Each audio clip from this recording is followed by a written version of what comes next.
with citizens' queries, and I think we have at least one. I'm going to read our disclaimer. Citizens' queries are not a discussion, debate, or dialogue between individuals and the school committee. It is an individual's opportunity to express an opinion on issues within the school committee's authority. While the committee and/or administrators will not typically respond during citizens' queries, the chair, as presiding officer of the meeting, may choose to if she seems it expeditious. Further, should the chair believe that the issue falls outside the purview of the school committee, she may request that citizens direct it to the appropriate person or body so that the matter is given proper consideration. Citizens' queries are limited to 3 minutes per person and a total of 15 minutes overall. So in layman's terms, we've already talked about this. We do time them for 3 minutes. It feels awful to us. It'll feel awful to you, but we do appreciate you being here. And if there's things that you want to say that are beyond your 3 minutes, we love emails. We read our emails, or it looks like you might have handouts. So welcome.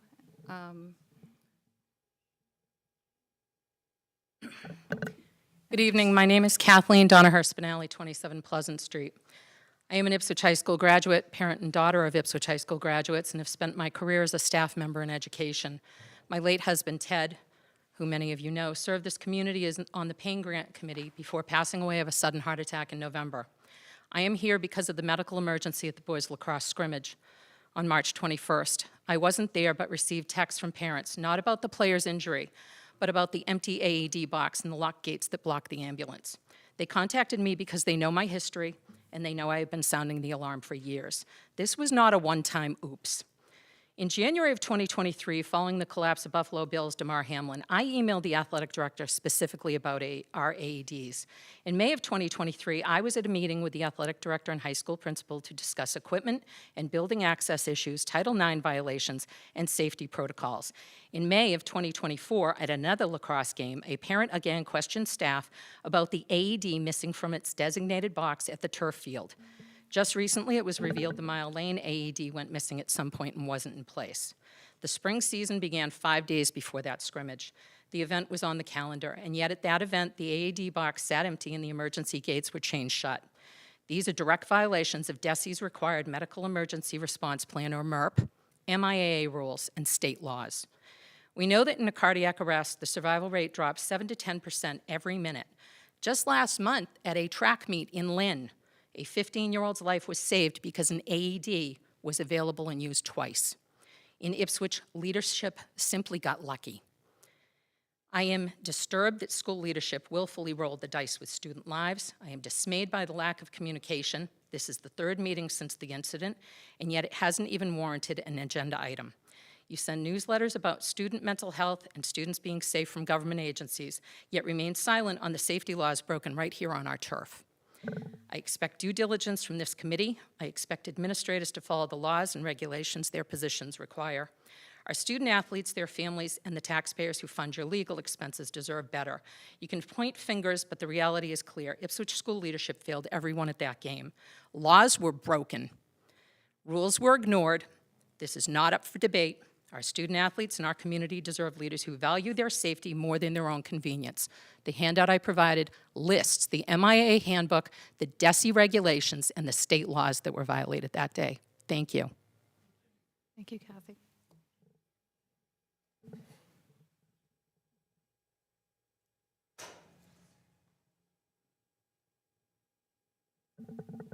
Taylor Oliva, 108 County Road. I completely agree with Kathy Spinelli. My son has 1 more year. This is something that needs to be changed.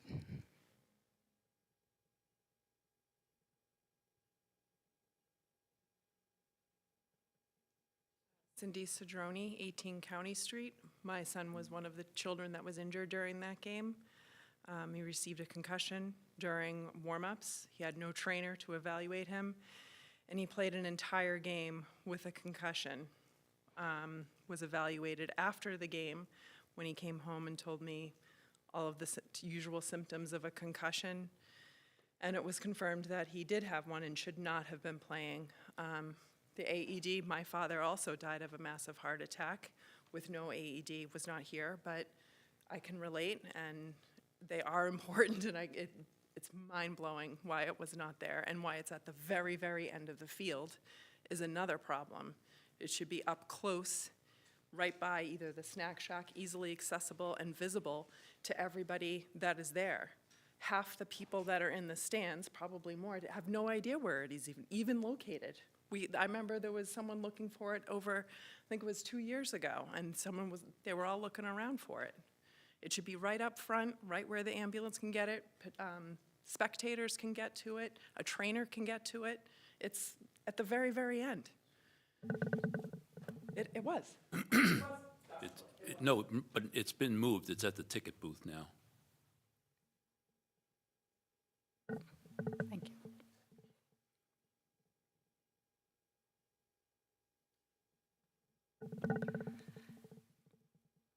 Thank you all for coming out.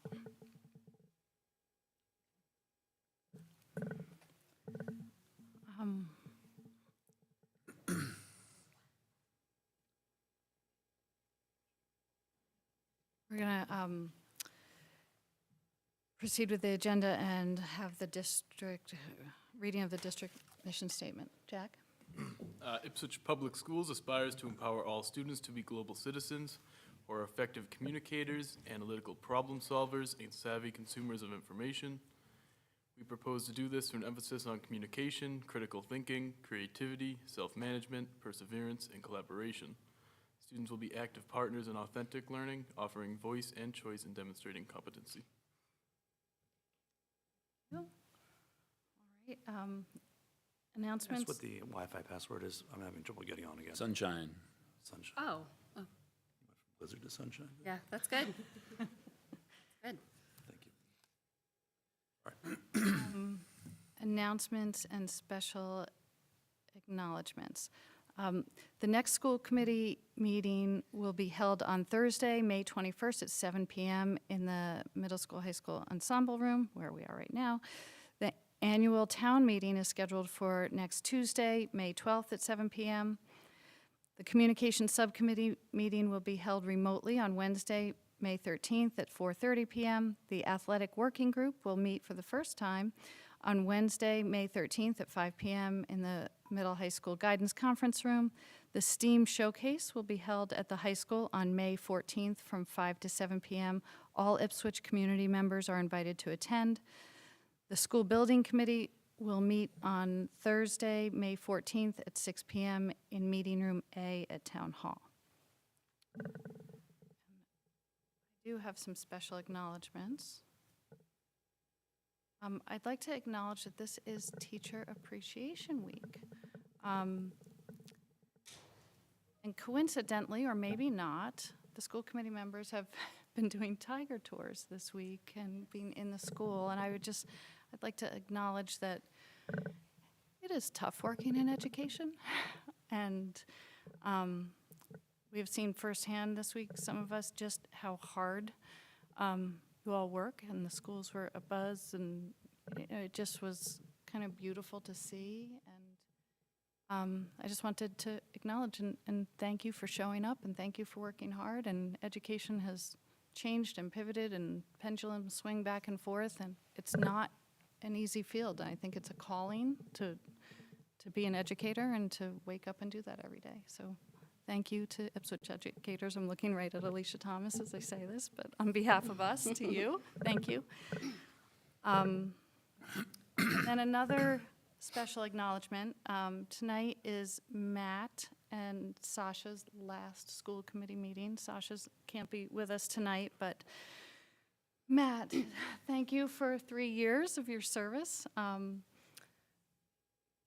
I'll just say a few words that, you know, you're always, in my mind, you're the drop the mic comment. It's been so valuable to have you on the committee, both behind the scenes on the subcommittees with FEFIs and policy, but as an educator yourself. Thank you for being here. Thank you so much. Bittersweet. Sure, it has been so fun sitting next to you for the past 3 years. Probably not the greatest choice to have us sitting next to each other. our little jabs. But your vocabulary, I have to say, is like out of this world. I've learned so much vocab sitting next to you, and I've had to like look them up. Oh yeah, sure, Matt, look it up. Anyway, it's been such a treat having you. So, yeah, I appreciate that. It's been fun. yeah. Yeah, I just want to add, I think, having an educator on the board is your lens, and I think probably the impetus for many of the drop the mic comments are because you do have that expertise, and you'll be sorely missed. So thank you for everything and for all your contributions. Appreciate that, yeah. That's it. Does anybody else have special acknowledgements or? I just wanted, because we did, Diana and I together toured all 4 schools today for the Tiger Tours. Thank you, Alicia, for coordinating it and for all of the teachers and staff members who took the time to take us around, and I know others around. We toured at the beginning of the year together with Diana as well, right before school opened. So buildings are empty and they're sparkly and basically ready to go. And so such a different energy coming into it with the classrooms full, the hallways full. It was really a joy to see. I think obviously it's not a mystery that a lot of the focused conversations that this group is having and that the district is having is around aging buildings and the challenges that come with that. But what was abundantly clear in all 4 buildings is that despite whatever those challenges are, you have passionate educators who are doing amazing things with students. Classrooms are full of, you can see where hands-on activities, where students are making things and a part of their learning.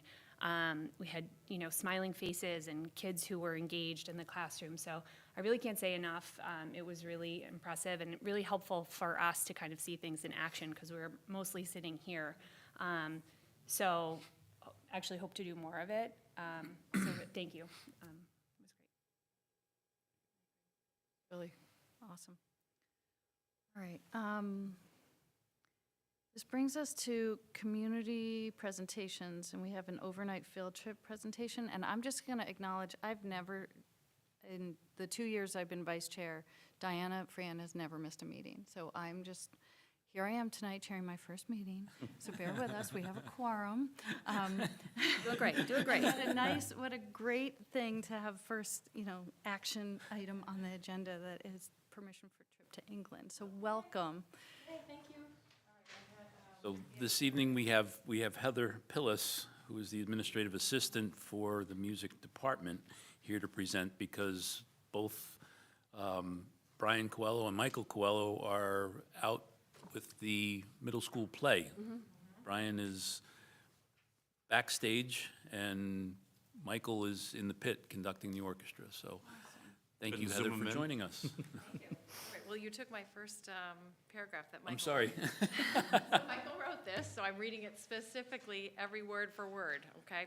So Heather Pillis, I serve as the Fine Arts Administrative Assistant for Ipswich Public Schools. Our Fine Arts Director, Mr. Coelho, sends his apologies that he could not be here this evening. He is currently conducting the orchestra for the opening night performance of our middle school musical, which unfortunately conflicts with tonight's meeting.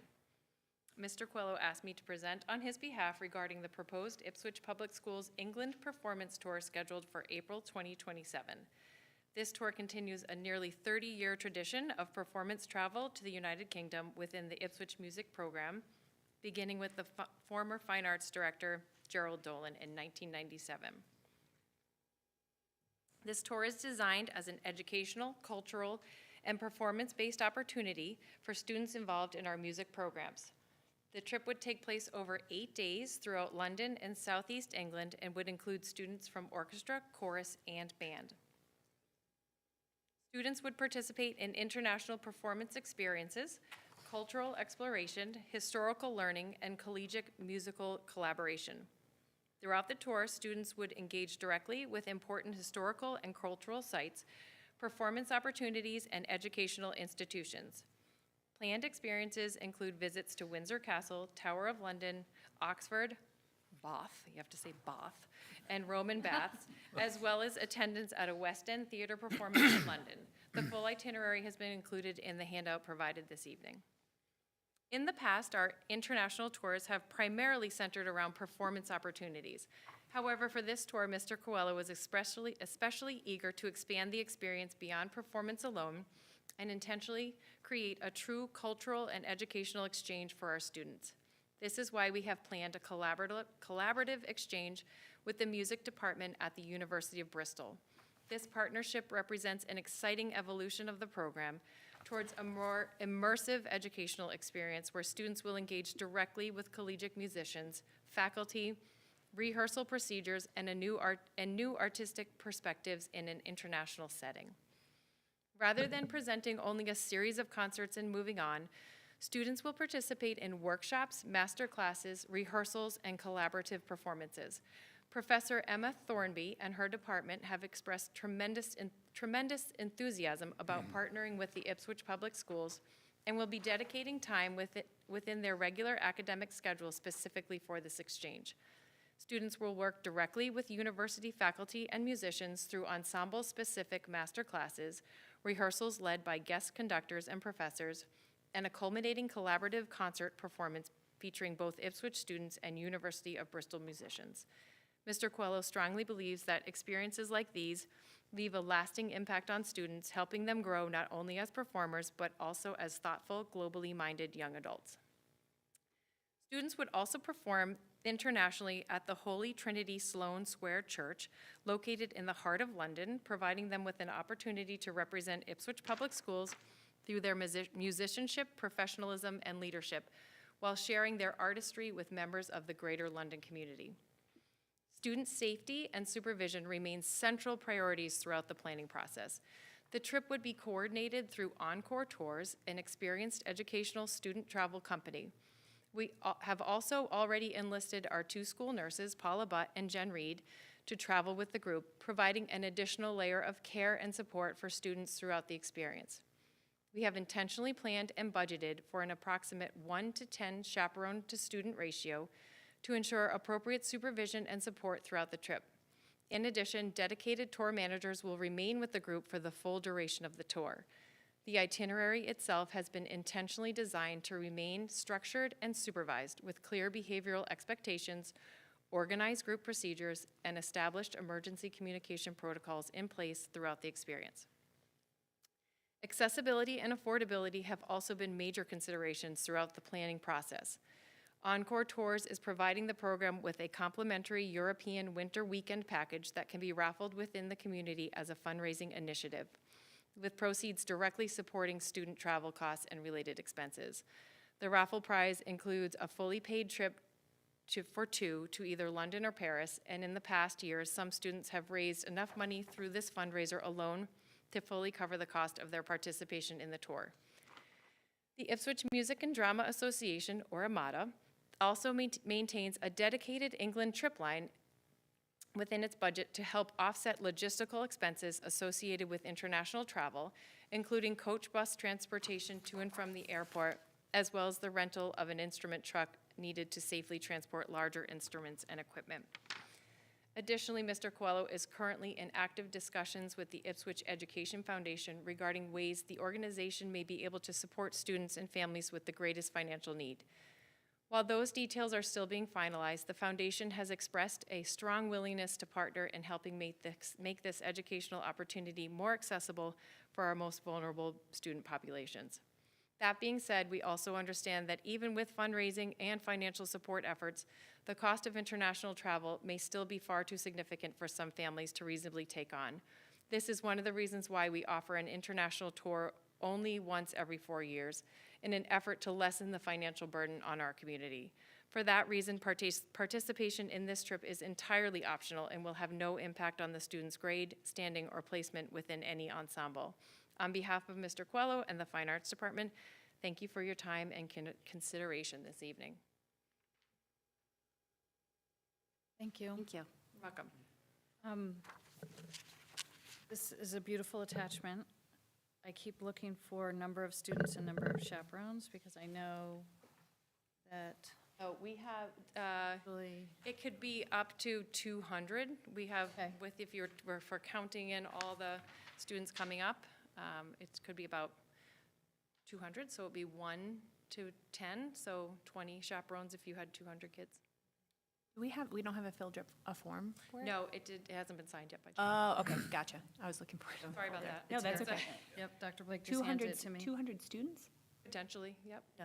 If everybody Every student stays went. in music, who are coming up and who we currently have. Do we have a number of typically how many attend? Last year, 165 students came. Last trip. Last trip, sorry. I always, 165, yeah. Yeah, Last it's trip. a big, wonderful It's a lot, experience. yeah, but it's awesome. Yeah. Wearing my sweatshirt. So this is cost per student? Yes. So this is the first, oh, sorry, Jen. No, go That's ahead. okay. No, we can, let's answer questions, but I just want to read a few Oh, things yeah, off oh, here yeah. because this is what we usually see. Yeah. So, number of students in a group, up to 200 possibly. Everything else, England, like location is everything you see in the handout. Cost, fundraising sources. So names of teacher chaperones. I don't know if I need to name them, but I'm just going to count them. 1, 2, 3. That's just who's in charge, like teachers in charge. Yeah. Yeah, not all the other ones. Yeah, so at least 11 are named. Yeah. Here, so. Probably 12. I was going to say, I'm only approving if I can get on that list. Tough list to get on, I'll tell you. And I think that everything else is included in the handout that you have, but I just wanted to. And if I can't answer any question, obviously Michael can. Jenny, did you have a question? Yeah. So the last one, 4 years ago, how many days was that? I think it was one extra day. Oh, Yeah, so we had to cut down on a day, oh, think. I see, okay. Make, you know, So it was 9 days? No, it's 8, oh, okay. it was. Yeah. Oh, all right, Yep. okay. I've gotten some feedback that the change in starting with London is a good thing. Very good thing. Yeah. Yeah. Why is that? Last time they ended in London and there wasn't just enough time to be there.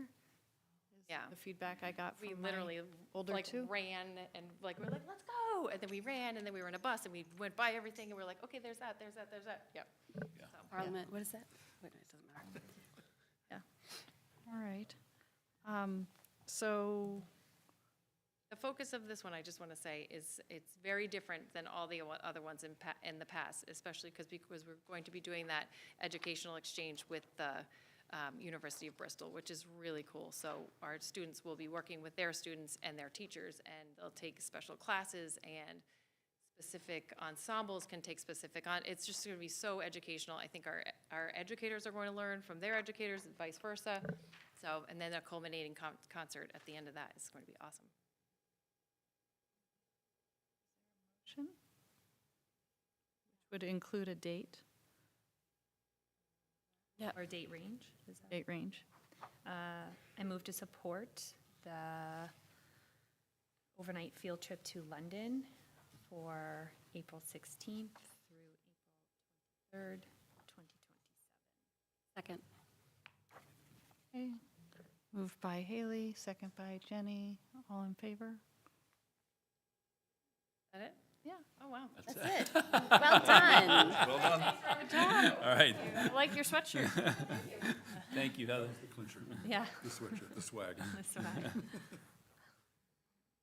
right. The trip the last time was an amazing experience. Yeah, people are still talking about Yeah, that, I feel like.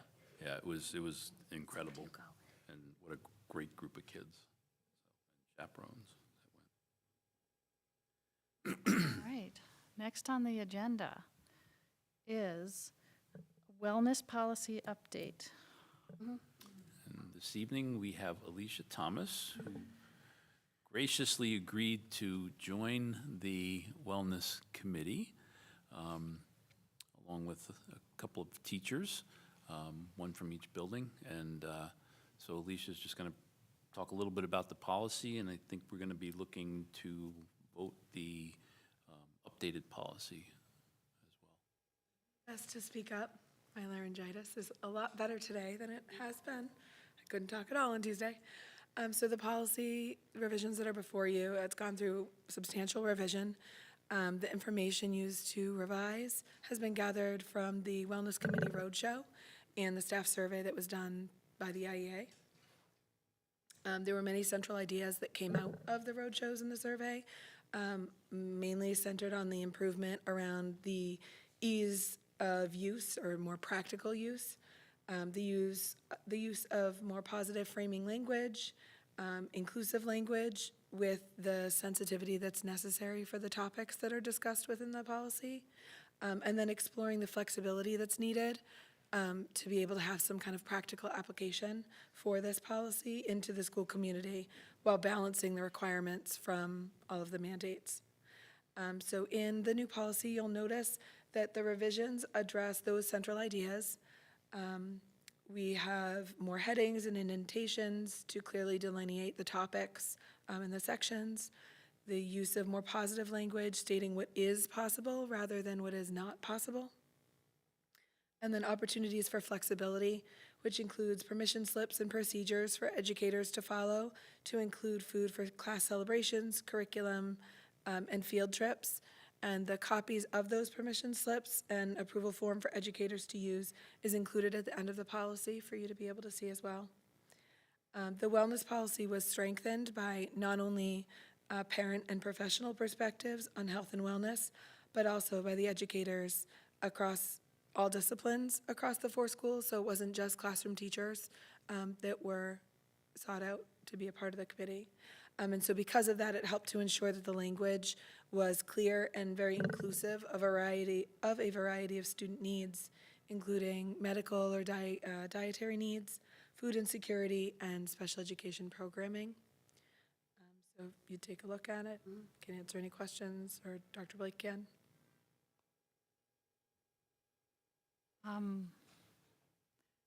So I see on our copy, what's highlighted in yellow is the major difference that was reworded. What page you on? 5. I'm on, Oh. well, 4. I started on page 4. I'm going Around celebrations? or- celebration. Celebrations, yes.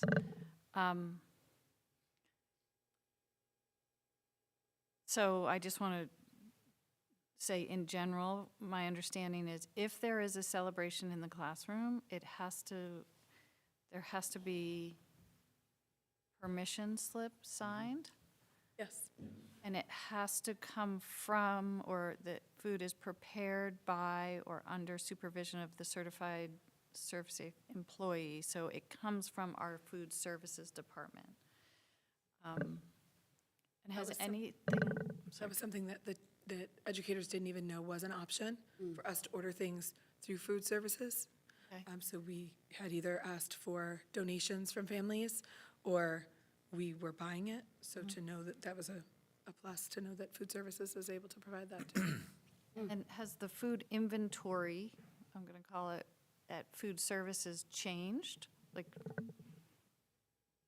that you can now order things for a celebration in the classroom, but is it the same thing that food services was always providing, but you just order, whether it's a pizza? No, as long as, or- Like a as long special as it menu. meets the criteria for, I mean, it's not necessarily typical things that would be ordered as part of the food service program, but Oh, okay.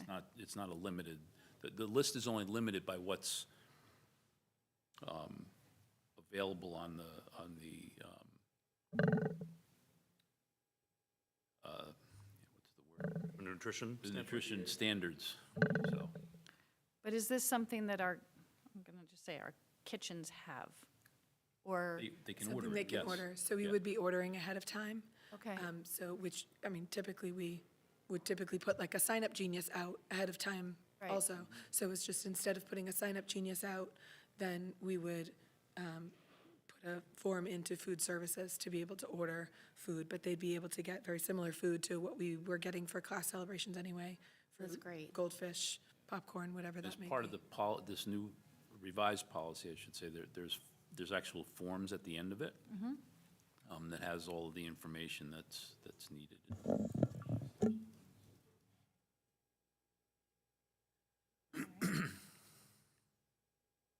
Is there a list of what it says, the permission slip said,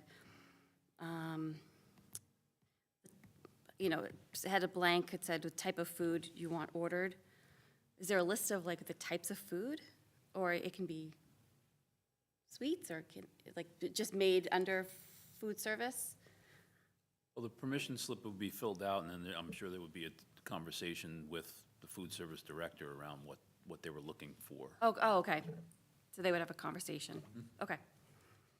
And the idea is that the food that's chosen meets the dietary needs of all kids in the class, so that's honored, as opposed to, here's a separate snack for someone who has an allergy. Right. That's one of the things that was brought up by committee members, was that we want to make sure that we're inclusive of all. So if the snack needs to be a gluten-free snack, then the snack is a gluten-free snack for all. And so that's, you know, just about careful choice of what you're choosing, you know, to make sure that we are as inclusive as possible. Yeah. Unintended, but this is much more palatable.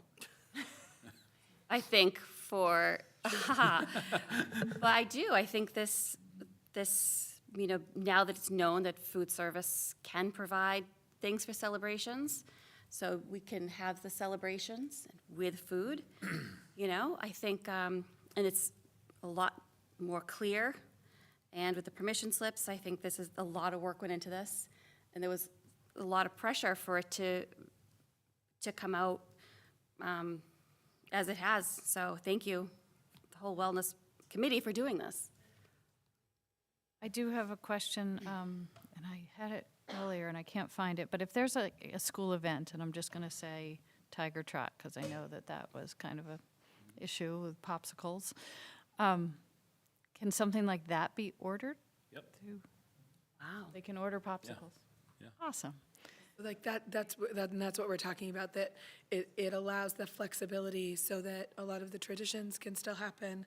The exception for food, like for the use of curriculum, for example, is also another thing that has a form that the educator needs to fill out that includes like the standard and how you're addressing it. It's not just, I'm reading a book where the character eats pizza, and so now we're going to eat pizza. Not that anybody was doing that, because they weren't, but it's not intended to just be like an add-on. It's something that really enhances the curriculum and serves a purpose. And so there's a bunch of reviews that, so like the nurse needs to approve and all of that for the curriculum, which you can see on the permission slip.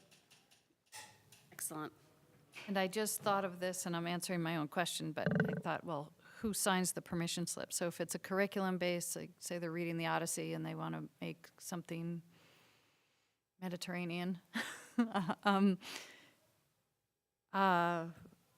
principal or assistant principal signs off on There's, curriculum-based. There's a curriculum-based food approval form. So prior to sending any permission to parents, the educators would have to complete the approval form, and then that would get, so it has all the information about the class, the standard, how it enhances the lesson, the food items, and then there's a check mark that says that I've spoken with the school nurse and it meets the needs, just so that the principal doesn't have to go and track down the nurse to double check. And then administrators would either check off that they approve or that they don't approve of the use for curriculum based on the information on the form. And then after that's done, then the curriculum, the permission slip, essentially, for families would be allowed to go home. But until it's approved by an administrator, we wouldn't be able to. I know this took a lot of flack this year, but I think this is exactly how I had hoped when we voted this in, that this would be the process. See how it lived, see where it didn't work, come back, address it. I'm so glad the teachers are involved so we can get, you know, day-to-day experience. So I think this is a really awesome step in the right direction. And I imagine it's not done, but it's addressing some of the big pieces, so. I have a couple questions. So this draft policy, you said a teacher from all 4 buildings, so we had 4 teachers plus you were added, okay. And a school nurse. Okay, and so was everybody sort of in agreement on where this landed, like unanimous agreement? Yep. Was there were no building administrators. Did they get to review it before it came? Like, have they seen it? We looked at it as part of our admin team meetings. Okay, okay. We weren't on the committee itself. Okay, yeah, but they've seen it like in its current version, and, okay. Yeah, I can't find it here, but when I reviewed it before, I noticed the addition of the building implementation. Where is that language? Do you know what section that falls under? I was happy to see that because I think, to Matt's point as well, like, and even when it was presented last year, I felt that piece was what was lacking, was like, what is this gonna actually look like? And I think you guys spoke to it as well as you could at the time to say, like, we've got to get the policy going and then see how it goes, and then phase 2 will be implementation. So I think coming back to reflect and understanding, I mean, just in terms of like hearing feedback in the community, it sounded like the answer was often no, we just can't do anything because there wasn't clarity around, to your point, like what is possible. It was just like, it felt like it was so restrictive, there were no options. So I think reframing things to say, here's what's possible, adding the implementation person, adding some agency for the building administrators to have the forms. These are all things that are directly responsive, which is great to see. One thing that I just want to read this out because we received a lot of feedback around this, obviously. And one of the things I think that we have to be really transparent about, and Jack, you weren't at the school Student Advisory Council meeting, not the most recent one, but the one before that, where we met with the Director of Food Services at the high school. There were a lot of questions around, and I think this was brought up by a lot of people, but I do want to directly kind of represent the student group because they were really vocal about wanting to understand which parts of the policy did the district decide to do because the committee decided that this is what we want to do in the district versus what is federally mandated, what is state mandated. And I understand, and there is language in here that addresses some of that in terms of like, if federal mandates are more stringent than state mandates, then we're gonna abide by the whichever is more stringent. But those are choices that we're making. And there, I think, was language certainly in the last policy, and this is what, I just want to read this back from an email that we received that said, according to the USDA standards, and then it links to the standards, the requirement is not a total ban on outside food and drinks, but rather that we establish a quote-unquote standard for them. Unlike food sold on campus, which must strictly follow SMART snacks and federal nutrition guidelines, the standard for provided food, such as classroom snacks or party items, is left to the district's discretion. Our policy states that, quote, federal guidelines require all foods offered during the school day meet USDA SMART Snacks standards, end quote. This is not true, according to the USDA website. So I'm just wondering if that language is still reflected here. I'm trying to understand the accuracy of what was sent to us versus, and just really understand what did the committee decide we want to implement this versus what was mandated by the state. That's not a very clear, I don't know how you can go through this and be able to kind of tease those things out, but it would be good, I think, for us to have understanding and transparency around the decision-making process. I think that the consultant that we were working with was able to say, this is a place where there could be some wiggle room, and was very clear because that was one of our questions and one of the concerns, and a lot of the feedback from the roadshow was about that. And a lot of teachers had questions about that too. So because the nutritionist that we were working with, the consultant we were working with, was able to point out where some of those wiggle spaces were, that led us on kind of a hunt of other policies in other places to see, okay, so if this is the wiggle room, how are people using this wiggle room to still promote health and wellness within the community? And so, we have the mission, toward the beginning of where this policy is aimed to be headed. And so that's where we actually got the idea from a lot of these permission slips. And a lot of that flexibility that wasn't there at the very beginning is because we got guidance from her around exactly what are the things that we're choosing and what are the things that we're not. And so that's where the changes happened. Are you, either of you able to give examples of things that we've chosen versus things that are mandated? Cut off. And that I have in front of me. Is the understanding that the Wellness Committee will continue to meet throughout Yep. next year? So, We have to meet at least 4 times a year. It's actually in the policy.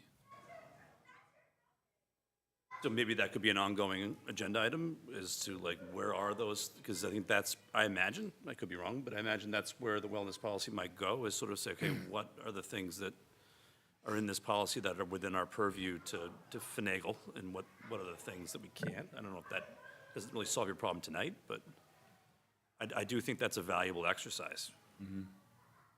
Right? Yeah, I Just think to for know the what we- community to what we have. understand, because I think what happened, what people felt the last time was, we're being told we have to do all these things.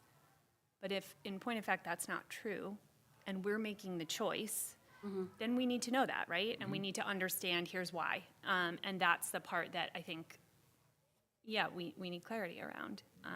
And so, like, I think a good example, for me anyways, what I'm wondering about is based on that passage I just read, like, the choice to keep the smart snack standards, so we have to go through food services to get food, like, that to me sounds like a choice, right? That's a choice that we've made, or perhaps guidance has been given around that, as opposed to saying we could still bring in outside food, and that's what the parameters for that might look like, you know.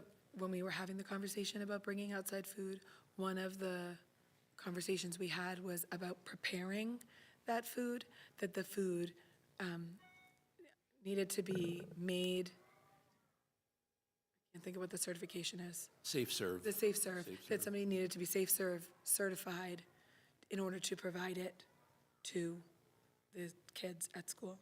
And so either somebody would need to go, either they themselves become food safe certified to bring their cupcakes in from home, or the teacher would have to somehow figure out time to go down to the kitchen to make cupcakes or something, with that, with them supervising. And so I think with that, it got just a little clunky in that process. And so that was part of why we had decided that the celebrations had to do with, or we're using food from the CAF.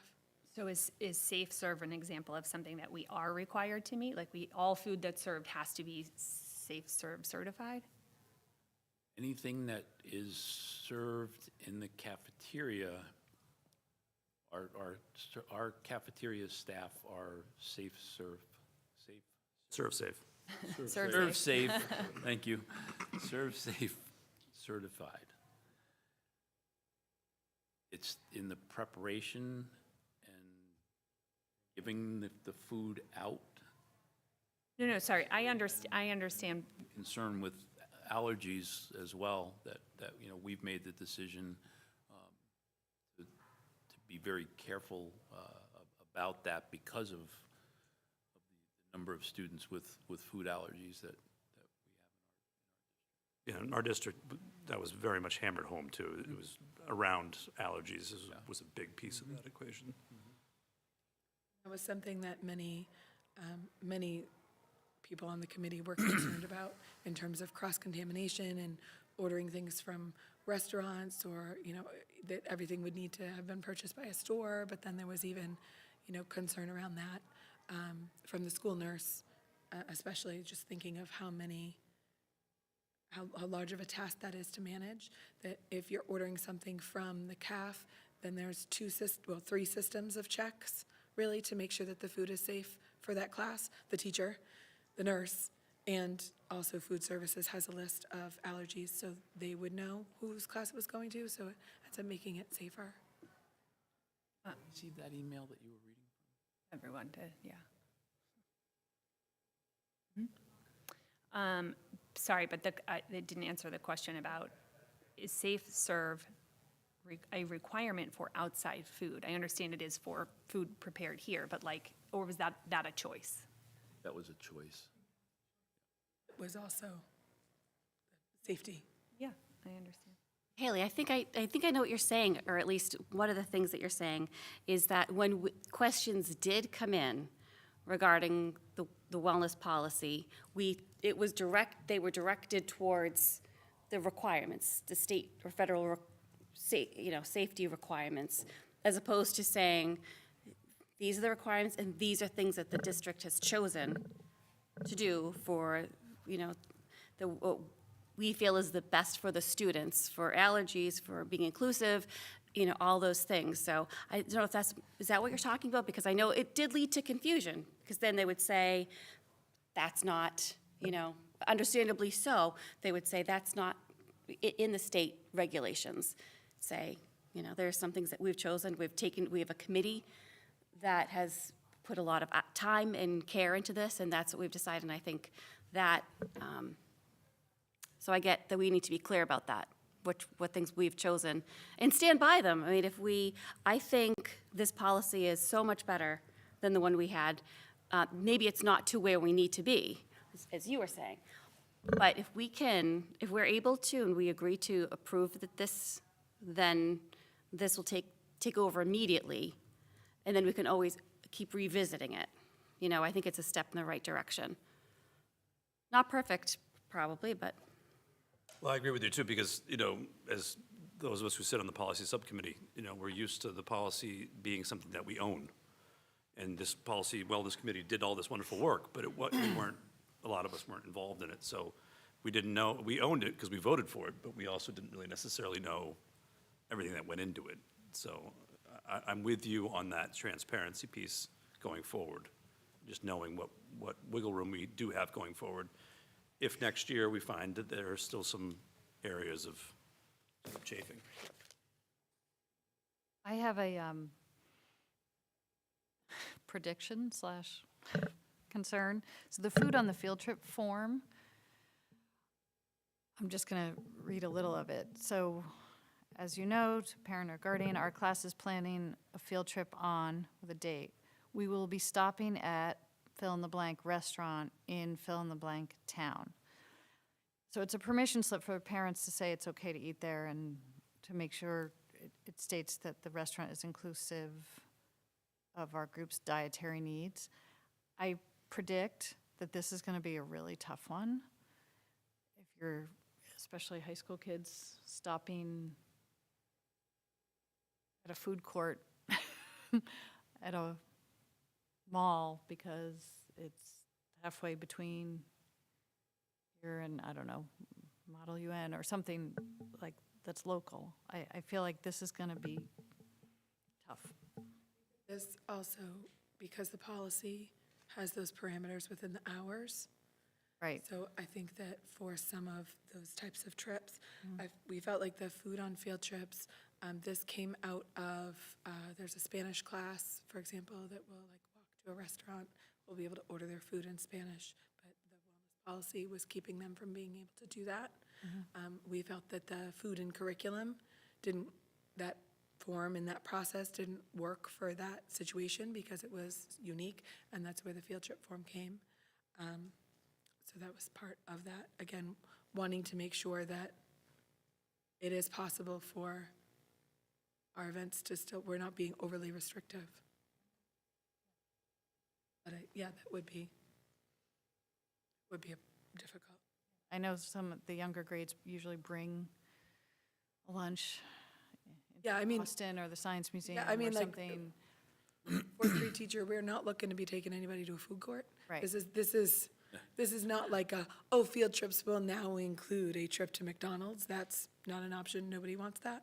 Right. This was for those exceptions. Right. Yep. The actual, the way that field trips would run isn't changing. More comments, questions? Yeah, I'm just looking at the language where it says, celebration, if the celebration does include food, parents/guardians must sign the class celebration form, see appendix. So if for any reason a parent hasn't signed a form and a party is going on in a classroom, then that student wouldn't be able to eat the food that is being provided to all the other students in the classroom. Or if it came up, we'd be on the horn calling the parent to make sure that we had the permission slip, because it does happen that they, Just miss it, yeah. I mean, I think it would work the same as, there's been plenty of field trips that I've sent many copies home to families and, then had to call the family and say, I'm now going to send you an email. Can you confirm by email? Like, and make that work. We're not going to leave a kid behind because the parent didn't sign it.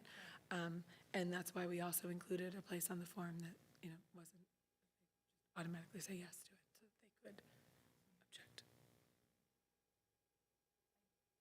Think, or are there going to continue to be road shows to implement this? Because I think this, to Haley's point, like, it's just going to take a lot of prior planning for a teacher to say, okay, we're going to have the celebration. I need to get all these permission slips signed for an in-class celebration and food ordered.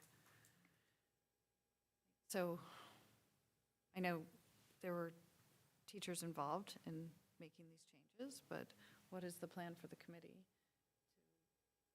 keep educating the teachers on how to implement this so that it... Oh, sorry. When we had discussed that at the committee meeting, that was one of the questions that Dr. Blake was saying, like, do you want this to be a joint administrator-teacher presentation to staff? Do you want, and the educators that were on the committee said that they felt comfortable reviewing the new policy with staff at a staff meeting. Will those educators be on the committee next year? Good, so we carry over. Excellent. So this is per option to celebration, be, I we should need say. a permission that? slip. As the option to be, yes. Okay. Was there any consideration given to, like, here's the form for the year? So like, throughout any celebrations that happen this year, as opposed to it being, just thinking about that again, that administrative burden for teachers, like, could it be an annual form, like you're entering into the class, and as opposed to no, per because celebration? it's specific to the food that's being served at that event. I think that one of the things that we had talked about was how, one of the things that did come out of this policy was that teachers had to, especially at the elementary level, had to really get creative about how we celebrate, like, birthdays, for example. That normally it would be the family would send in whatever treat they wanted to send in. And that was a really hard thing in the fall, trying to figure out how are we going to help the kids to feel special on their birthday. And because that wasn't allowed at all this year, teachers got really creative of, like, ways to celebrate birthdays. And so the policy does say that, like, individual parties and larger school events are encouraged to be food-free. So the hope is that we wouldn't now have an influx of, food and have 20 parties in a year, but rather we would do more of those food-free celebrations that we've been doing this year. So, for example, my class has a long list of very energetic and fun games that the kids came up with, playing Four Corners, playing freeze tag, having musical chairs. It's a favorite, at the end of the day. And the student chooses how they want to celebrate, like what game they want to do at the end of the day to celebrate. It takes the same amount of time in a class as the party would. And it's a food-free celebration. And oftentimes the kids end up making more memories because they're laughing about, whatever happened or whatever dance move that somebody came up with. So it actually was a positive that came out of the policy. So I think that was one of the things that we were keeping in mind, that it wasn't that we would have as many celebrations as before. It's changing it a little bit. No, I mean, I'm very happy to see that it's brought back in, because when the first time around, one of my biggest concerns was, I said it at the time, when's the last time anybody threw a party and didn't have some kind of food there, right? And so can we do it in a way that's healthy and measured, where we're still allowing kids to have some opportunity to make choices, and we're teaching them skills around healthy choices and that kind of thing, without taking all the fun out of things. And actually, I think that example is a good example of why this is really important, is to have consistency across schools, because my kids go to Doyon, we have never been allowed to have food as a birthday celebration. Parents have never been allowed to bring snacks in. So the fact that that would be happening at one school all these years and not at another, that's a very different experience that students are having. And so it's great that you guys were able to solve for it. But I think this provides some consistency in places where maybe there hasn't been. So yeah, I think it's a work in progress, and certainly some here have been made that make it allow to, you know, to bring more back in, which is fun, and I think to, so that teachers and administrators understand what is possible instead of this like unilateral no, which is a step in the right direction. But I do think what would be helpful, and I don't think it, from my opinion, it doesn't need to wait until the next time the committee meets or whatever. It feels to me like, again, in terms of like the transparency piece around the choices that we've made versus what was mandated, like, we should know that inside and out. And so if you guys could put that together, just in terms of like being able to say, like, here are the pieces that, you know, whether it is a state mandate or a federal mandate, so clarifying that, and then saying, otherwise it's not, but we made this choice, and perhaps some context for why, you know, because I think for us to be, just given how much feedback we had, to be able to answer questions and to reassure, you know, parents, teachers, whatever, like, this is why, and I think that's important. That was definitely part of the discussion and was part of the many comments that have been made to this file. I think that the unfortunate part is because this was the iteration of 4, I think, meetings in a very short amount of time. To scroll through the comments to find and pull them out isn't practical right now. Yeah. But certainly that information is in there because that was a big topic from roadshows and from teachers' feedback as well. Yeah, that'd be helpful as follow-up. Thanks. Is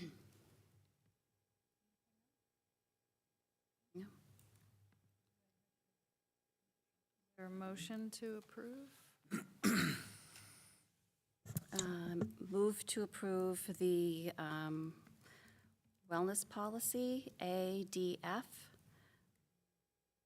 You need more from me? As revised. As the updated, as revised, okay. Second?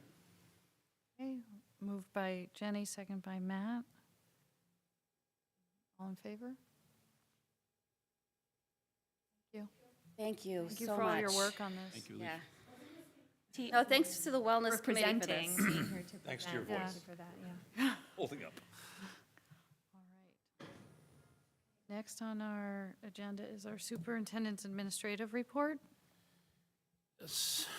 So, in your packet this evening is my written report.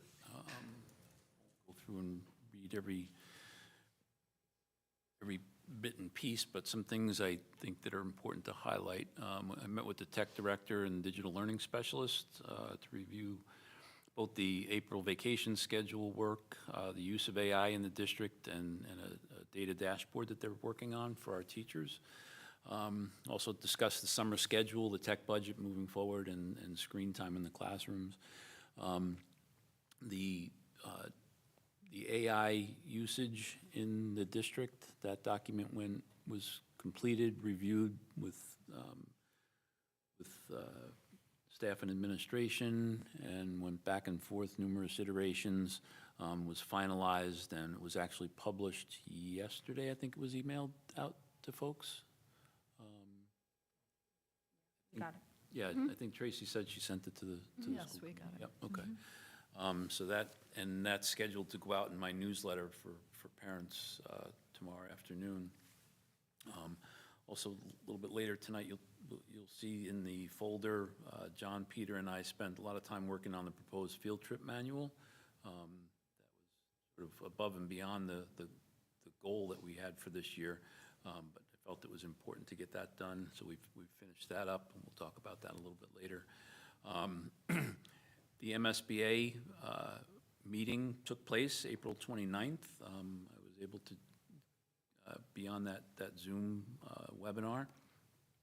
We were formally invited into feasibility, and in the afternoon I participated in another webinar to review the documents in Module 2, which is the process of forming the project team, which is the owner's project manager and the design team. Haley also participated in that call, and Tom. Our next school building committee meeting next week, and we'll discuss all of that information and get that process started. We had a great conversation with the North Shore Superintendent's Roundtable last week. The District Attorney Paul Tucker and one of his assistants were there. They talked about the many programs that they have available to communities and the issues that they're seeing within, seeing in terms of crime in our area, the North Shore area, not necessarily just Ipswich. I think Jenny's going to talk about mutual concerns a little bit later. We're in the process of interviewing for the Director of Student Services position. We selected 5 candidates for interviews, which happened yesterday and today. One of the 5 candidates withdrew, and so we interviewed the other 4. Next week, we'll decide on finalists to invite back for a second round of interviews. Administrative team meeting last week. We focused on all of the end-of-year activities, schedules, hiring, making sure that we've got the postings taken care of. Also discussed the budget closedown procedures. As you know, at this time of year, we're trying to close out purchase orders that have been open for the year and maybe not, the funds aren't going to be expended, so we have to close all that out. We also spent a lot of time talking about the issues with the paying grants this year. We reviewed the AI integrity statement that was just published. And I did note in here that the lack of paying grant funds is, I put may, but is going to significantly impact professional development and field trips this year, I anticipate, because as you know, the reduction in available funds for the paying grants this year. We have over $1 million. We had, I think, $1,150,000 in asks just for paying grants, and we only have $450,000 to spend. So that's going to significantly impact what grants are able to be funded this year. I had a phone consultation the other day with a third communications company, and I have the 3 quotes that we can talk through later this evening. The DEI team met for the final time this year. We discussed the information that's being presented this evening, yearly summary. And tomorrow, we have the Attorney General for the Commonwealth is coming to Ipswich High School. She'll be here tomorrow morning for a tour, have a discussion with the AP government class, and then hold a press conference discussing our cell phone policy. So it's a pretty positive event. The AG is using Ipswich as a model for what other districts can do. John's put a lot of work into preparing for their visit. We anticipate the press will be here. They come with their own press team and coverage, as well as their handlers, I guess, advanced team. So we had to work with our students and who can and can't be photographed, and there's a whole system in place for all of that tomorrow. So folks are pretty excited about it to be used as a positive model for that. Thank you.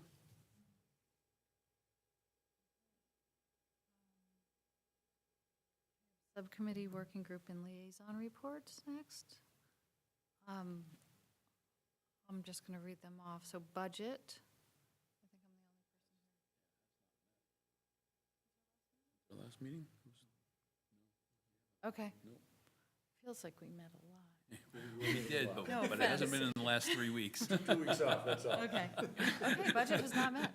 Come on. Get back at it. Sorry about that. We're on a slack. All right, communications? Newsletter went out. Newsletter went out. No. Oh, Sa- It's Sasha and Diana. So the last Oh, newsletter went out last week. okay. We have another meeting scheduled for next week, Okay. next Wednesday at 4:30. All right, mutual concerns. Yes. Thank you. It was a great meeting, a lot of information that we were given by the teachers about the importance of having a district policy about AI use and image or likeness manipulation in a way to sort of protect teachers, students, and just how advanced AI is and how, we got to keep up with it. We got to keep, our policy, get a policy going because technology is not going to stop. So just the importance of that. And then we talked about Tiger Tours, so we've been, those have been great. And our next meeting is, Jen, do you have, I don't have my phone on. Alicia, do you know when the next meeting Mutual is? concern? Yeah, June 6th. No. June 9th, 4 p.m. Yep. What? Yep, June 9th, 4 o'clock. Yep. Thank you. Thank you. Operations? We have not met in a while since goals, but we have talked a couple times about, especially with a new member coming on, and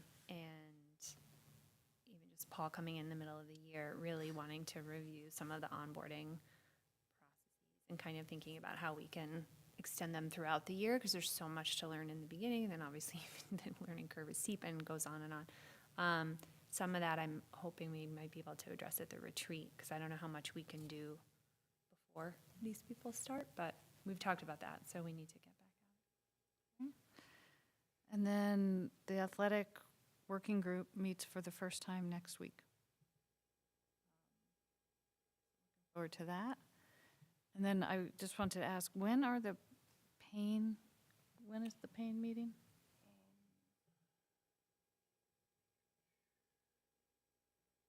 Wednesday, May 27th is when they're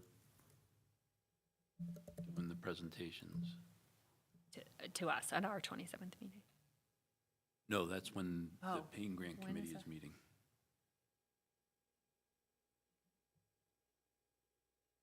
I'll just say that, That just came out today.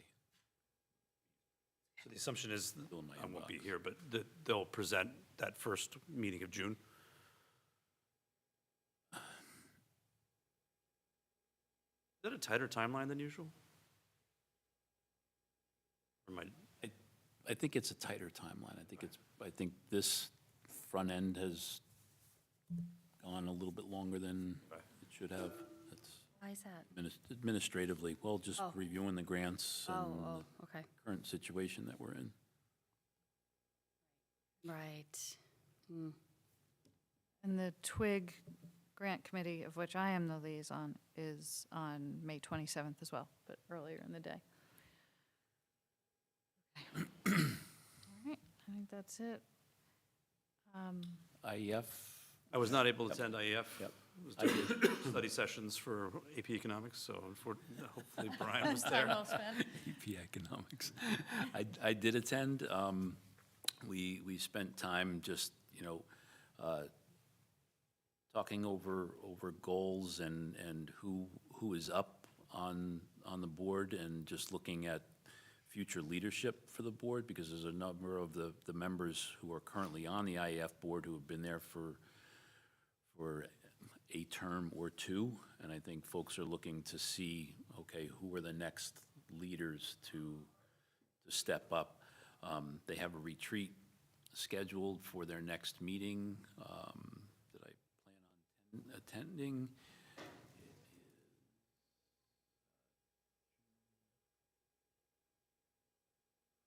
June 1st, from 7 to 9. And during that meeting, I think the focus is going to be working with Steve Filosa. And Steve is going to help us as the IEF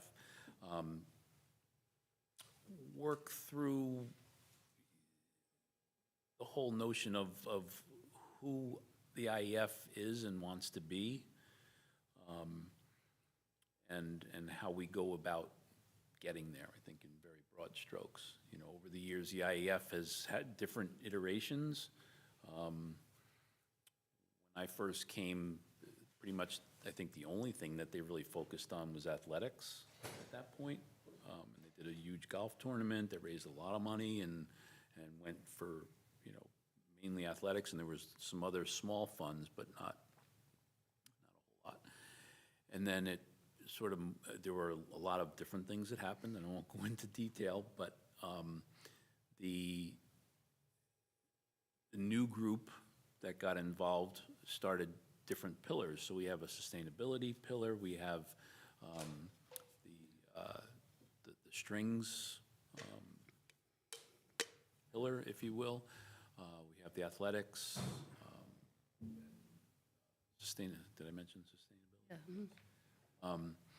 And so there's different folks with varying interests that have been involved, and we just want to make sure that that's who we want to be moving forward, and how do we solidify that and make progress so that we can have a greater impact in the community.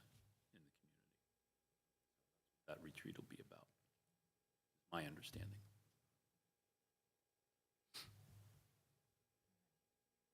We covered them all.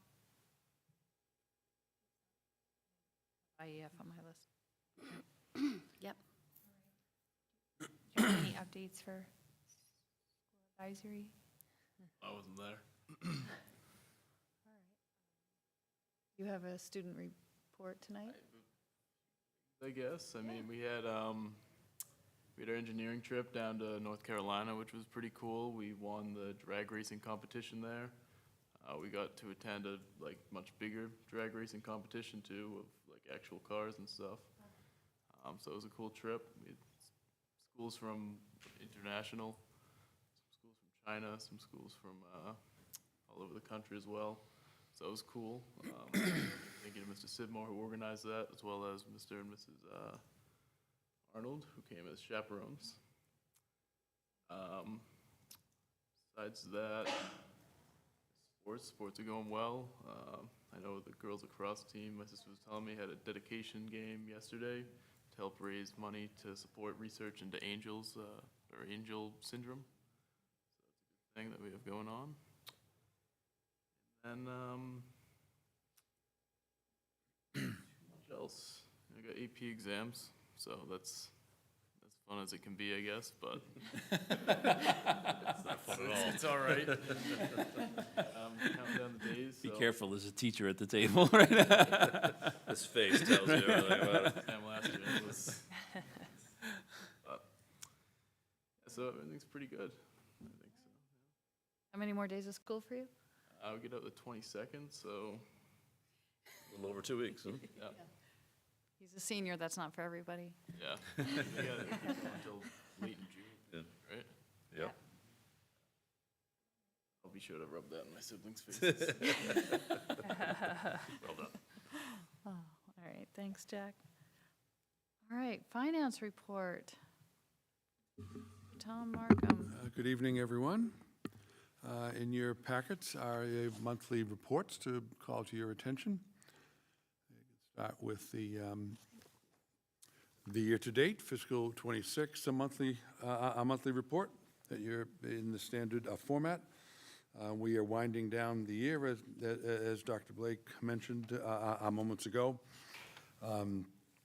We're in good stead. The budget is performing, as expected and on time and as to be delivered. You will see some changes really as a preview to the next meeting. You'll see some of the balances will be freed up by the time we meet next as we begin to close the budget.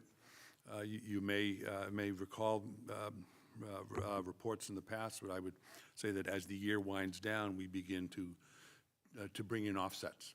We talk about offsets, we bring in offsets for utilities from EDP or from food service, or those sorts of things, or from grants, or from school choice. And those are the type of things that where you're seeing some of the negative line balances.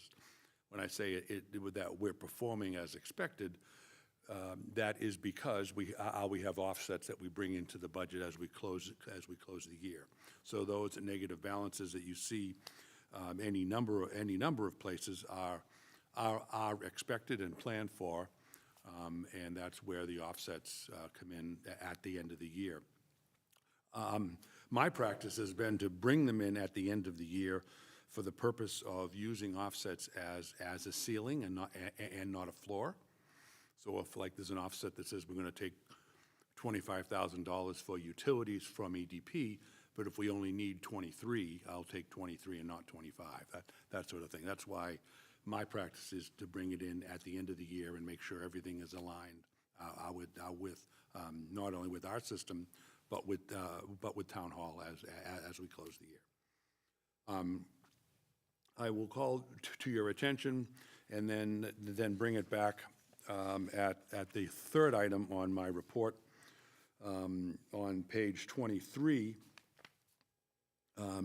particularly the cost of a special education for this year. There are a number of negative balances there, and most of those we anticipated. Certainly, the largest number in out-of-district tuitions, one of four numbers, that is entirely anticipated, and that is where we bring in outside costs, outside funds from sources like a circuit breaker, the IDEA grant. So those are the types of, and when those funding sources come into the budget, you will see those negative balances begin to be freed up. And so I will put a pin in that, and we'll come back to it under item number 3. But in general, the budget continues now that we've closed the month of April. The budget is on par. Also, in your monthly report is the balances for revolving gift and the stabilization accounts. Those are in good stead as well. We are, by and large, we have mostly increased balances, especially in a couple of our larger accounts. Those that are attached to state resources, for example, we would have received in the last quarter or the last month, meaning the end of the last quarter. Our distribution. You'll see the school choice number is up. We received our school choice money for quarter 3. The circuit breaker number, which is R11, is up by about $400,000. We received our third quarter circuit breaker reimbursements from the state, and a couple of actually both of the stabilization funds, the general school stabilization and the special education reserve, are up because the town treasurer has applied interest there. So those stabilization balances and revolving balances are also as anticipated. The third thing on, or I guess part of the second thing rather, on my agenda is the monthly presentation of the expenditures called warrants and vouchers. Under item 9B, you see for the month of April all of the warrants and vouchers from payroll through what we call AP or accounts payable, through what we paid through from FEFIs, contracted services, school facilities, school food service, student activities, and special education, showing that the month of April we expended a total of $4,215,695.96. Are there any questions about the regular monthly reports? Okay. Item C. No, there are? No, but on the agenda, you have item B as approval of warrants. Oh, yes. That's under the consent agenda. Okay. But we can certainly do it here. I think I just was anticipating the approval of warrants. We can do it under consent agenda. I'm just making sure that I'm not skipping something. Yep. No? So item C on the agenda is a request that in accordance with how we had planned fiscal '26, not that the fiscal '26 budget probably isn't in too many people's heads, perhaps other than mine, but we had requested and anticipated to have access to $100,000 from the special education reserve. So what I'm seeking to do is to get the school committees express our permission to access those funds. We have not done this. We have not used special education reserve in my time here. But this year, through some extraordinary special education costs, we're going to need to. So we always build it into the fiscal year plan, and it is part of the fiscal '26 close down plan. So what I included for information, one is a draft motion under 9C.1, and two, just for your reference, 9C.2 is effectively the enabling act, if you will. The town meeting in 2017 approved creating this fund and setting up how to access those funds. So in compliance with not only the state law, which allowed the town to create such a fund, but then the town bylaw under Article 18 says it's a two-step process. It's built into the budget plan, and then a specific request of the school committee, and then a specific request of the select board. Town meeting appropriation is not required. It's just a two-step process. And that was actually set up, I think, my first year here. We 2017, yes. Yeah, we moved to set that up. And thankfully, we've been able, early on, we were able to add to it, actually up to the cap. It's a percentage. And we hadn't needed to draw on that up until this year. So it's been fully funded at the max. Matter of fact, the last couple of years, we haven't been able to put any money in because we were already at the cap. Is that something that you anticipate is just needed this year because those things were unanticipated as opposed to looking ahead to? I think you just answered your own Yeah. question. Yeah. These Now are we can build it in. things that we don't necessarily know are coming in terms of, student move-ins or things that, services that we have to provide.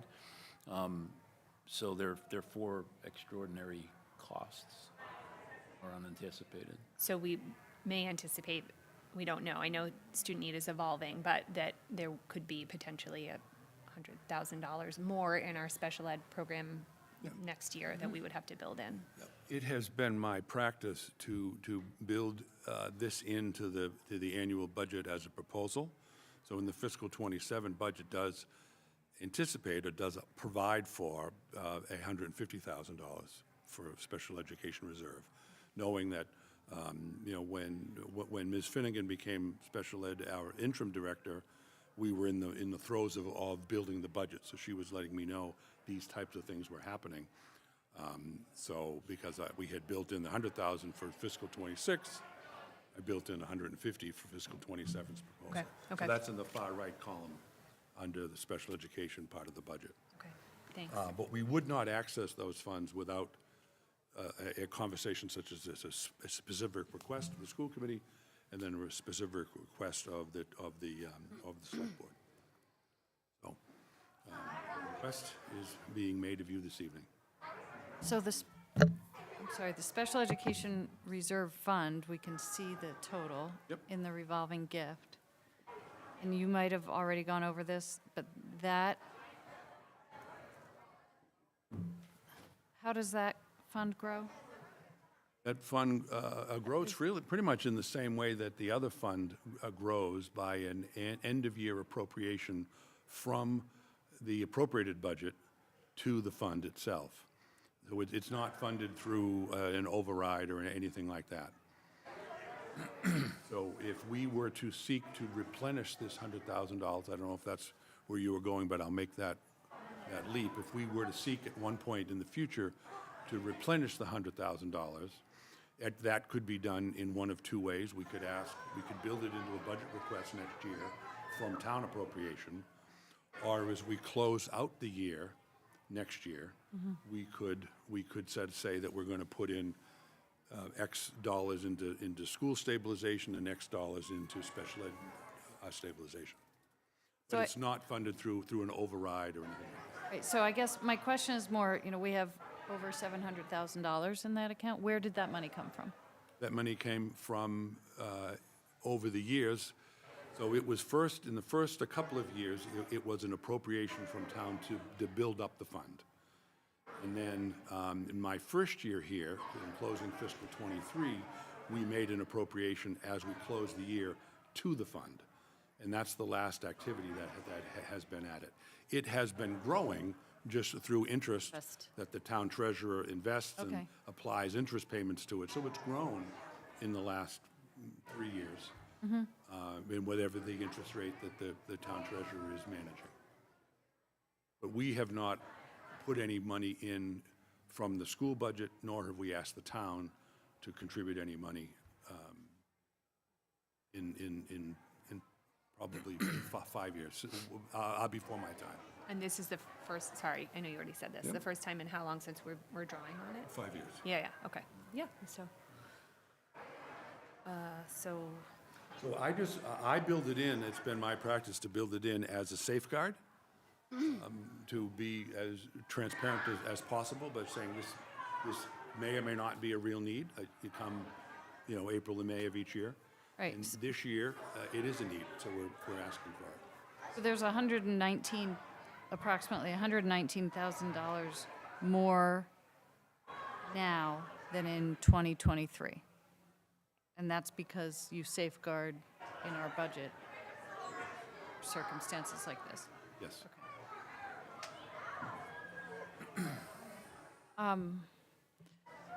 So there's a proposed motion, if you would seek to, to support the request, I suppose. And if you so seek to support the request, there is a proposed motion. What do we do first? Do we make a motion and then discuss? Or Yes. Yep. Okay. Needs a motion and a second, and then you can discuss it. Okay. move that pursuant to MGL Chapter 40, Section 13E, and Article 18 of the November 7th, 2017 special town meeting, the school committee approves the use of up to $100,000 from the Special Education Reserve Fund in order to cover costs of unanticipated special education services required in fiscal year 2026, and to authorize the Director of Finance to petition the Select Board for their authorization to withdraw these funds in closing out the fiscal year 26 school budget.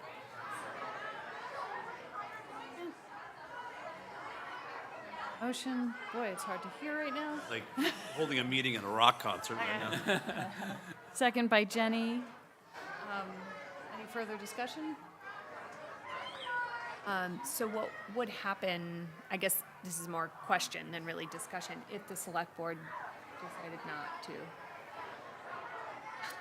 Well, if the select board decided not to, which would be their right, it requires a vote of both boards. We'd be looking at a deficit. And whatever the recommendation would, I would come back to you. So will We we, may need to take more from circuit breaker, for example. There are a couple places that I would automatically go. I mean, we have an expected drawdown from circuit breaker to close fiscal '26, but we have a higher amount of money in circuit breaker. I've been pretty skimpy about circuit breaker, so that's probably what I do, come back to you and recommend that. That's not part of the budget plan, whereas use of the special reserve is part of the budget plan. That would be my go-to first. so we request that we get on an agenda with them? Correct. And then we Yes. Yeah, that's what would happen. If this goes through tomorrow morning, I'd send an email to the town manager's office to get on the next. presentation tonight. I'm smirking because people around the table are having a difficult time hearing. The play just got out, so there's a lot of folks out in the hallway. So just for folks that are watching this evening. Yes. Speak even louder. All right, so we have a motion and a second. Any further questions? All in favor? Any opposed? One abstain.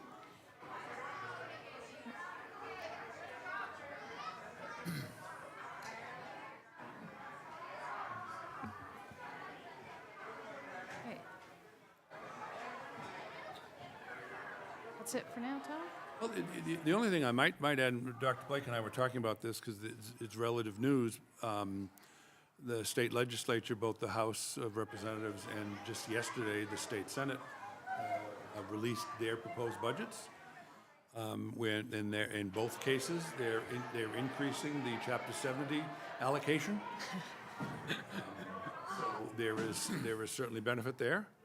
The House of Representatives proposal was to increase the per student Chapter 70 up to $150 per student. The governor's proposal, you may recall, was for $75. So the House of Representatives is doubling it. The state Senate has recommended a $10 increase to $160 per student. So in our case, if even the $10 increment would be about a $16,000 value to Ipswich if either of those were to take place. So whatever that's worth, we are, continue to pay attention to what goes on there, because obviously any increase above the baseline for Chapter 70 would come back to us at the fall town meeting. So it's important that we pay attention to that. If you also happen to be seeing your state representative or state senator around, thumbs up and thank them for that as we cross the finish line. Right. All right. So, presentations. Yes. So Like the us, next, quite a few. the next 3 hours are dedicated. I'm kidding. So at this point in the year is when I needed to provide updates on goals. I mean, they're all either school committee and or superintendent goals.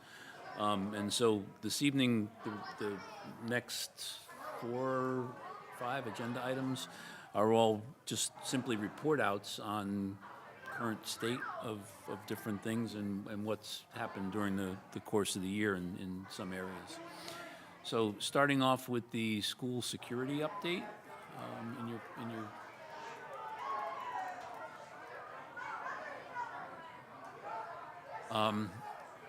so I broke it down into a number of different areas, in terms of completed drills. All 4 of the schools completed 3 of the 4 required fire drills. They have 1 more scheduled for May 18th and 21st. The 18th is the high school and the 21st are the elementary schools, or middle school, high school. And then all schools have also completed their ALICE scenario drills as expected, following the annual training that we had in the fall. In terms of security, we've done a lot of security upgrades and around technology. We upgraded all of the Doyon walkie-talkies and radios for reliability and distance. We installed 8 new cameras and additional surveillance storage at Doyon. They were mostly external cameras. We installed 6 new cameras at Winthrop, again, mostly on the external portion of the building, which has been instrumental in some of the vandalism that we've experienced at Winthrop. We've actually been able to find the students involved, and they've been held accountable through the police and through their parents. So that paid off for us. We installed 5 new cameras at the middle high school, mostly internal, to address some blind spots and help with the vaping situation. So we put cameras out in the hallway near bathrooms so that we could see who was coming and going there. Did a lot of the phone system upgrade to bring us into compliance with Ray Baum's law at Ipswich Middle and High School. That's around having direct access to 911 from different phone extensions. A lot of preventative maintenance work and associated fixes for badged doors in the district. We're also installing, planning to install some additional badging accesses. Connected our security systems to the emergency power to maximize uptime. We automated, as I said, employee access, both physical and technical, based on Aspen. So now we have a direct link between our Aspen system and employee access there, and how they can access different systems in the district. And then we continue to use the Raptor system for people coming into the buildings. Over the next few months, we're going to be putting a badge entry system on the central office. We're putting in some additional central office cameras there. We're also installing or upgrading, I should say, the security server at central office. And then the elementary phone upgrades were going to be done over the summer. We did additional staff training around the comprehensive school threat assessment guidelines. We had an additional 14 staff members completed both level 1 and 2 of the certification. Brings a total to 35 staff members, mainly counselors and administrators, across all 4 schools. We've actually used the protocols several times over the last couple of years, in particular here at the middle high school, to assess, some behaviors of students. In terms of restraint and de-escalation, we have 24 staff members have full safety care training that includes both the physical management and de-escalation, and then we have another 16 staff members who were trained in the de-escalation portion only. Every RBT in the district received that, as well as 1 therapeutic paraeducators. And last but not least, I'm exploring a move for the district to move from the current ALICE training that we utilize to what's called the Standard Response Protocol. It's through the I Love You Guys Foundation, and it was a foundation that was founded based on some texts that a young lady who was a victim in one of the school shootings was texting to her parents. So that's hence the name I Love You Guys Foundation. So the training materials are free. Police are in support of this move. A lot of the neighboring districts around us already utilize this standard response protocol. I have a phone conference with the company next week to just talk through some of the logistics of it and what it looks like and what will be involved in terms of the training. Our SRO has done some of their trainings already. Some of the trainings that we've been to in other districts, as you recall, last year we had the administrative team and some counselors go through some active intruder trainings in other districts. It was the one in particular up in Salisbury, and they utilized that standard response protocol as part of that. So it just makes sense for us to begin moving toward that.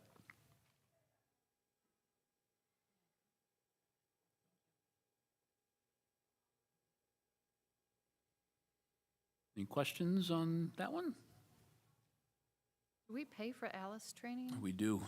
It's about $6,000 a year. Are the philosophies markedly Very different? similar. Oh, they're similar. Very similar, yeah. So it won't be like, now we're, yeah, that's good. Okay. And there's actually, I actually like it better in the sense that the communication pieces with parents is better, I find, with Alice. Sorry, communication with parents? Communication things for parents as far as what's going Oh, I on see, and the yeah. trainings and things like that. I think they're much stronger. I just one question. So the move towards RABOM's compliance, Yep. meaning we won't be fully in compliance, but we're moving towards it, obviously. It's a huge project, and we have, they've extended, the FCC has extended the time frame for schools and businesses to become fully compliant, because it's such a heavy lift to get there. So I'm not understanding what all is to be done. I just know that making our phone systems so that they ping, they can dial 911 right from any extension is a critical piece of that.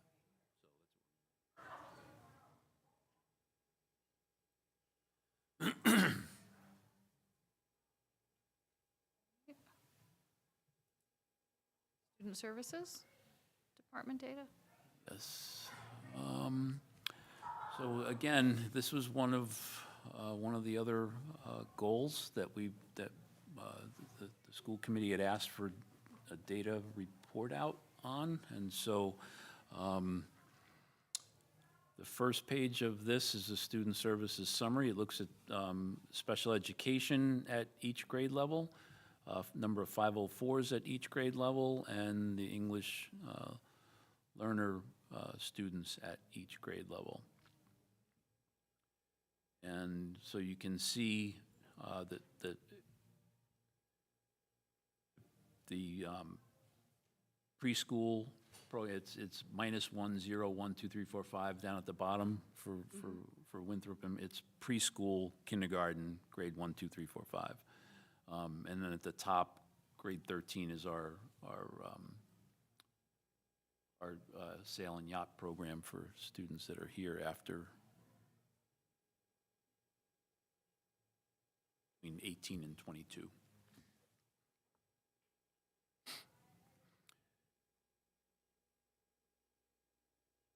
And the other piece of data that I thought was important for us to look at is just a historic and a projected look at our out-of-district placements, and the numbers by year, and what the cost of those placements was or is anticipated to be.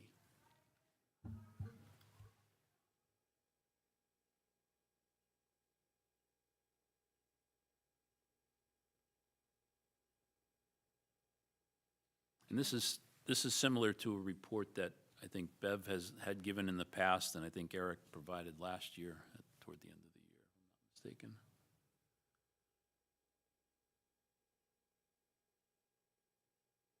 So we have special education total, and then 504 would be separate? Yes, The difference being the IEP. yes.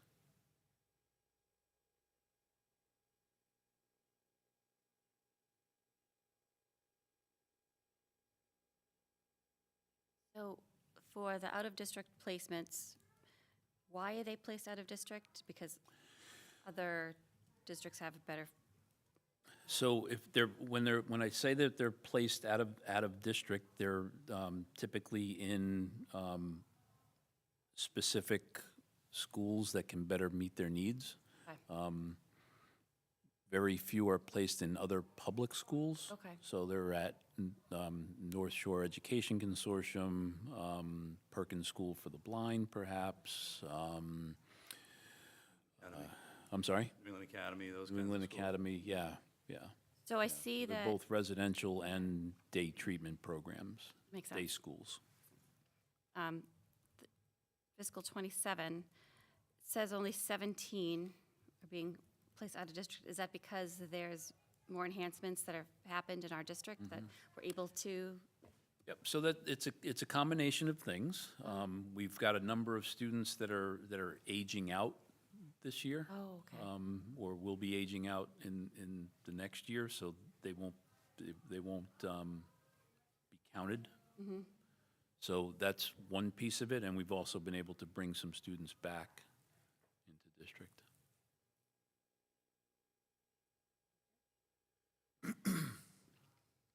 Could I just add something on that? Sure. Just to recall on that point, this fiscal '27 will really be the first full year of the 5-year plan that Dr. Oxford sort of put in line that we're following. We're bringing we're very proactively bringing students back and providing services, in-house. You may recall last year at this time when we brought before you the increase in some FTEs, because we needed to hire the staff to be able to support the students that we're bringing back. But the net cost of employing those staff members is lower than the tuition cost to send them out. So we're gonna be realizing that in fiscal '27 for the first time. And that's indicative with this report you see. I was going to ask that. I feel like it would. I stole your thunder. No, Sorry. no, you didn't. You just, you teed it up because I think it would be, like, this is really helpful to see, but to have that context within the building where we could say, like, okay, so here's how many students in the high school are receiving services, and then a column for, like, here's how many paras or FTE, like, special ed teachers are, like, what is how is this, the student need, reflected in how we're supporting it with staff? And then eventually, then later, we can piece that into how it fits into budget too. So that might just be helpful to orient us around, this tells us what the need is, how many kids we have, what's the staffing need that goes alongside it. I wanted to highlight too, because this came up on the Tiger Tours today, the success of the SEAS program this year. It has been, I think, really well received, and just kudos to the team who's done that at the middle school. So just in terms of keeping kids in the district, how valuable that is, it's been really successful.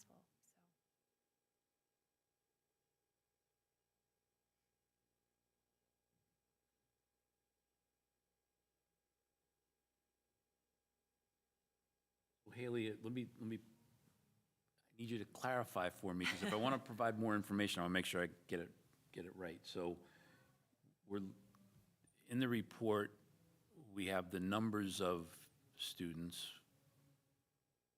So there are,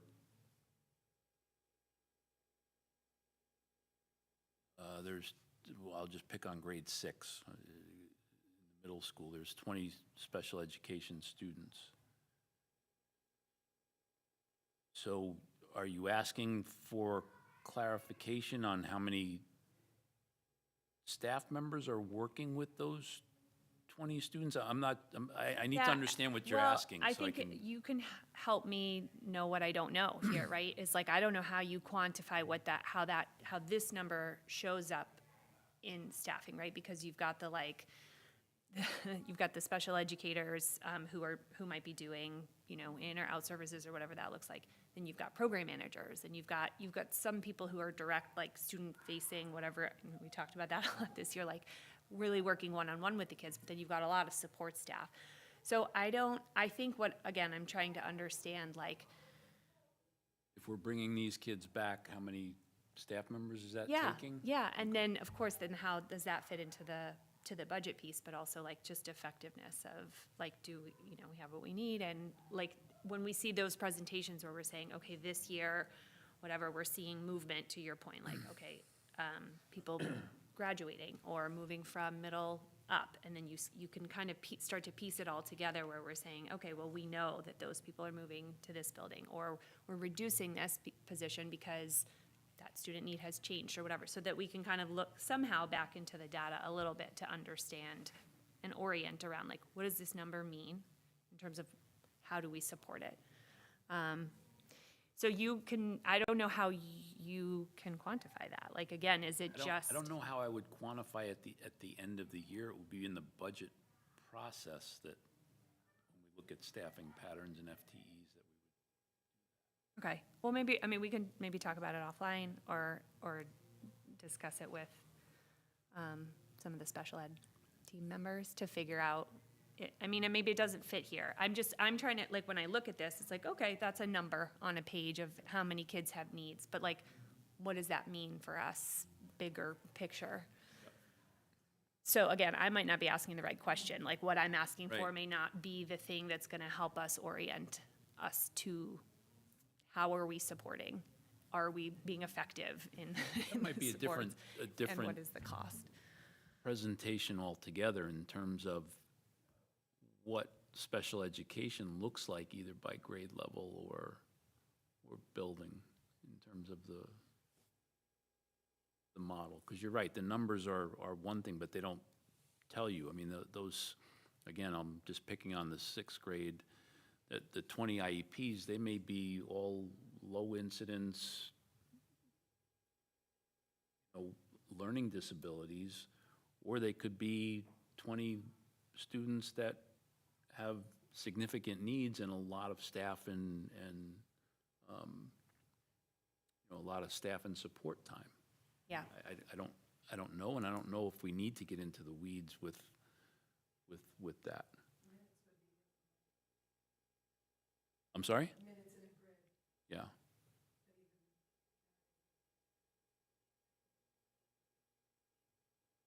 Yeah, I don't know. And we don't need to spin out on it here. Again, I'm just trying to figure out like, okay, this is valuable to, I guess, to know, like, these are the numbers in black and white. But again, I'm trying to figure out like, what is that, how does this help us know something other than just a number on a page? So we can right. move it forward for tonight, but. But I had a similar question. So I did Tiger Tours at Doyon on Tuesday, Winthrop today, with a specific question of looking at co-teaching and how it's done differently at each school. And so I came out with a lot of information and a lot better understanding, but also a lot more questions because there's so many layers to it. So I think this is good information, but maybe to build upon it, because when it comes down to budget season, we're looking back and we're hearing, well, you can't cut that because we have this need here, and we have a need for para there, and a need for RBT there. But where are we actually spending the money as it relates to getting the person next to the student who needs it? So this is numerical. So I echo your question, but I don't know where to start with the question, but I think this all relates to clarifying budget and people next to students.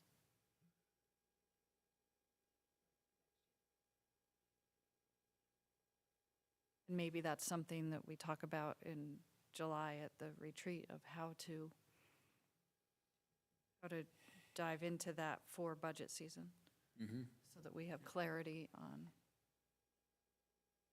Yeah, I'm starting to envision just a map of our overall service delivery and how many kids are involved in the different programs and such. To go back to your original comment, we're bringing, we're bringing back, we have a reduction in the number of out-of-district placements. So the first question is why? And I can point to, we have a number of students who are aging out, who are no longer, they've reached 22, and so their service delivery ends, and so we're no longer paying for those placements. So that's a chunk of it, and we can identify how many of those there are. But then the rest are students that are, we anticipate are coming back into the system. So now that they're back, what is the level of services that we're providing? How many staff members does it take? And maybe it could be as simple as that. Okay, so we brought back these 3 students, but we had to hire 4 staff members in order to meet the needs of those 3 students. But if it's purely a budget question, then I can say, well, we hired 4 staff members at X dollars, but it was X times 3 when they were in and out of district placement, right? I mean, because that's really, I don't know that the school committee wants to be in the weeds of how many minutes a student is getting services, but if we're talking budget, it's okay, yeah, great, Dr. Blake, you brought back 3 kids and you hired 4 staff, what's the delta there in terms of cost to? That's a great example. I think that's like, I would not have I don't know enough to have been able to come up with that as an example. So that's, yeah. Or even just like, as you said that out loud. So we had this, we just are approving the 100,000 that we're adding this year that was unanticipated. But now we're saying, well, we've got 4 people who are going to be at 22 who are aging out, and whatever, maybe that offsets, not that those 2 things are directly correlated, but you know what I mean? So we know that there may be a cost savings this next year for that. And That conversation, that's all in the budget development process. Yeah. We have those conversations Yeah. as we Yeah. go through. And we know the students that are aging out because it's by age, obviously. Right? Sure. So we know that when we're building the out-of-district tuition costs in December, January. So those, we've anticipated those students that are aging out as being not part of the cost for next year.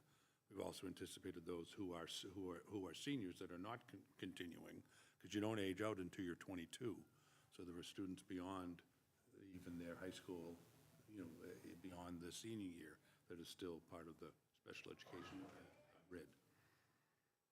Some of those things that we know and are built into the fiscal, they're built into the plan for each year, never mind for the 27 year.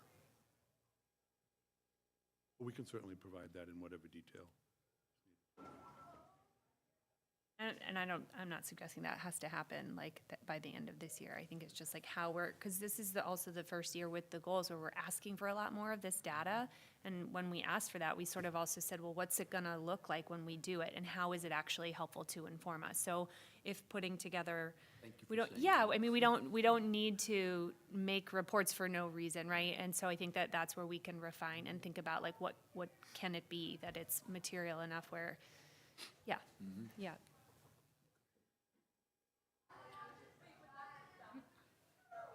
Wait, what's the next one? DI?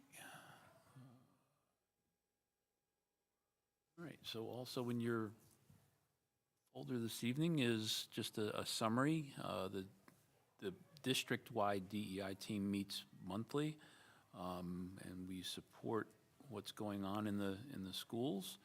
So you have a 2-page report there that I'm not going to read completely through, but you can see that each school does different activities around diversity, equity, and inclusion. We talk about empathy. They have a culture fest that they're doing to look at different cultures at Doyon, May 13th and 14th. I think that'll be advertised and folks can attend that if they'd like. They have the CARES assemblies. We've done, Winthrop has done different activities. Each school does their own thing.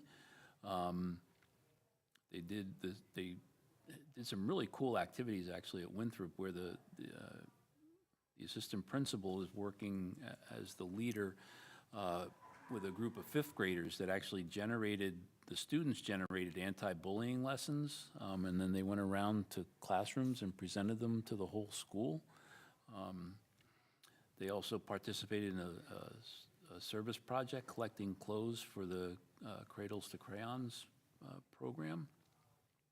And then they're planning on doing some positive messaging of flyers around the school.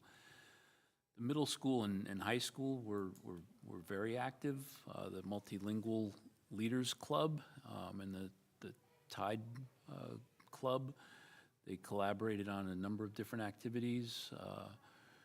The Multilingual Leaders Showcase is May 21st from 6 to 8.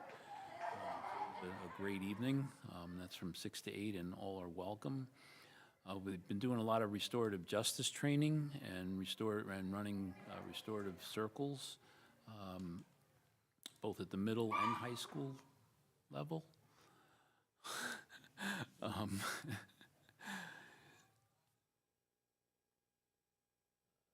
a lot of different awareness months and different activities that went on for different groups. They did a lot of work around food insecurity and led some activities around the Walk for Hunger that was had just before April break. We also do the Tiger Tales summer reading discussion.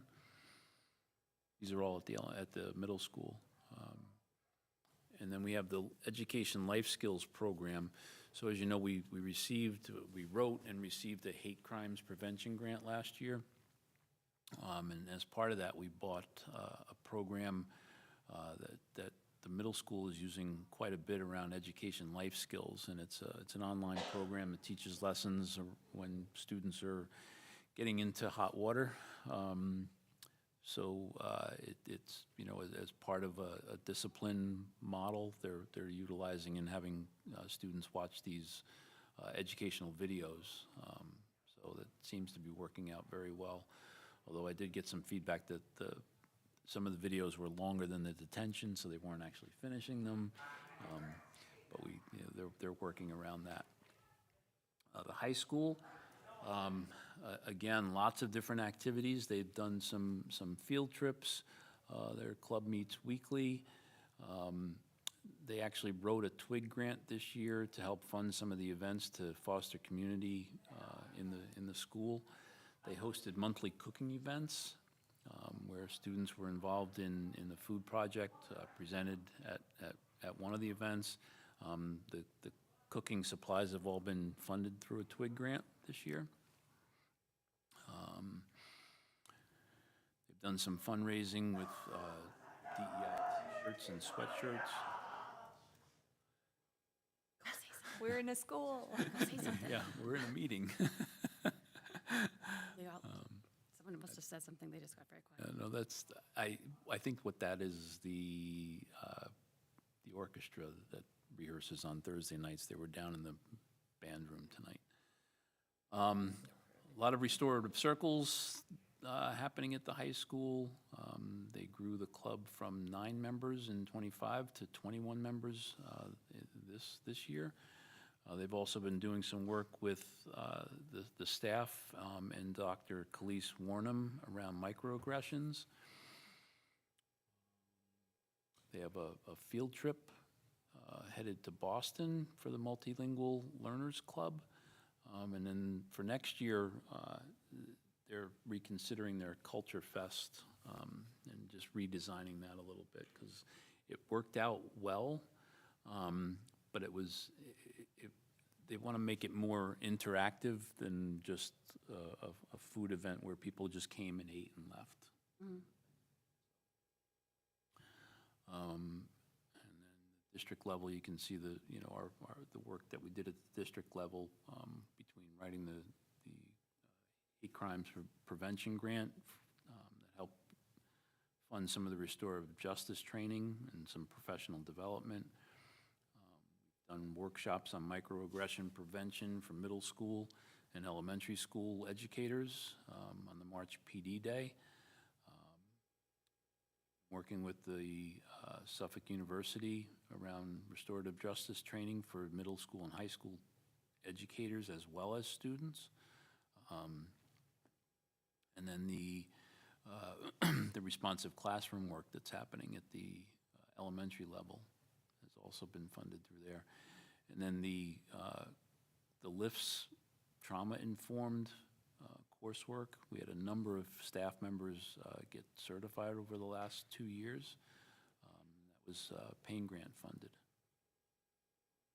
A lot of interesting work still happening in the district at each level.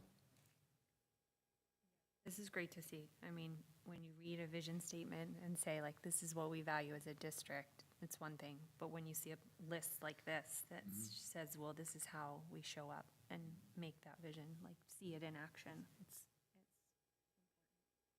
important. Can I ask a question? So,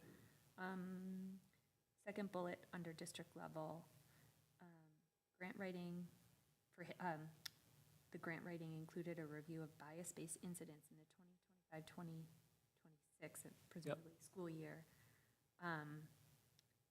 So obviously, based on whatever happened, they felt it was necessary for us to receive some funding to help us kind of respond. Yeah. And that, how much of that 31K was put to work this year? Like, does that directly? bit. All of it, yeah. Yeah, all of it was Specifically for the being used. restorative justice programming? No, it was the restorative justice training, it was the, some of the other professional development workshops that we did on microaggression during the professional development days.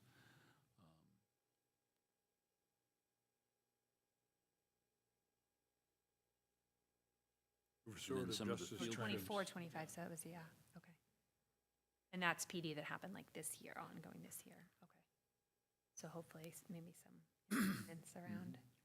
We're hoping that the grant, which, which comes out of the governor's office, we're hoping that there's going to be funding available for next year. And if so, we'll write the grant. It's written over the summer. So if there's funding available, we'll certainly be writing again. And understand if the funding is available, districts that have been involved in it previously will be top of the list to continue that. Oh, okay, so they're not just awarding it, like, I was sort of reading this as, there are issues, so we're awarding you money to help address them. Yes, but it's, we had the opportunity to apply, and so we wanted to go down that road and participate, and But so they may still award it even if you improve, which is not a bad, right? That's still a good thing to receive the funding. work, sure. Restorative justice in the partnership with Suffolk University is also funded through the professional development grants through the Pain Grant program. And also, we've applied some school choice funds this year where there was a gap between this grant and then the pain funding and need.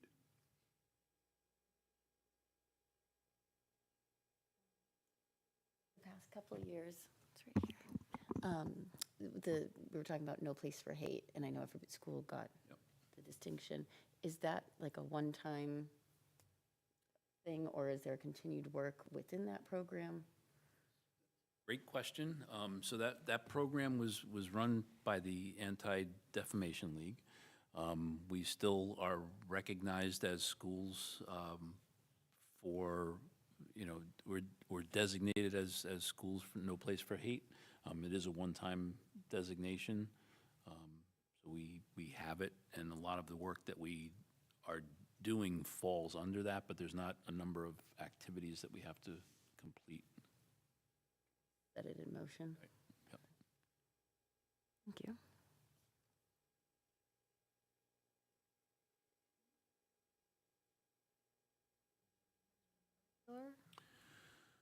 Okay, so now things get interesting.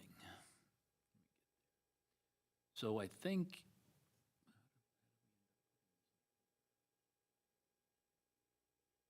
Three documents? Yep. So there's a number of documents in there. Again, this was, we were looking at data on extracurricular activities and what students were participating in. And so it was in particular at the middle and high school level. We wanted to look at what offerings were available to our students. We don't necessarily track any data on what kids are doing outside of school. Like we know secondhand that we have kids that are involved with equestrian, for example, or gymnastics outside of the school program, or, you know, any number of activities. I can tell you we have a lot of kids working because the number of work permits that go out of our office is incredible. We don't necessarily track what kids are doing outside of the school day or immediately after school. So I included two different spreadsheets in the packets this evening. Each of those spreadsheets has two tabs. The first tab is for the activities in clubs at that particular level, and the second tab is athletics. So one workbook is for the middle school and the other one is for the high school. In both of them, I've included as much information that we have readily available in each case, including who the current advisor or coach is, how often the groups meet, how many students are involved in that particular activity or club or sport, and if there's any stipends involved, I tried to include that as well. I think that's going to be important information moving forward as budgets continue to get tighter. We may be looking at, and you've heard me say that we need to pay attention to this. I think overall, this is just one piece of the stipends that go out, but we're talking $250,000 in stipends or more. But this is only a small portion, a very small portion of that.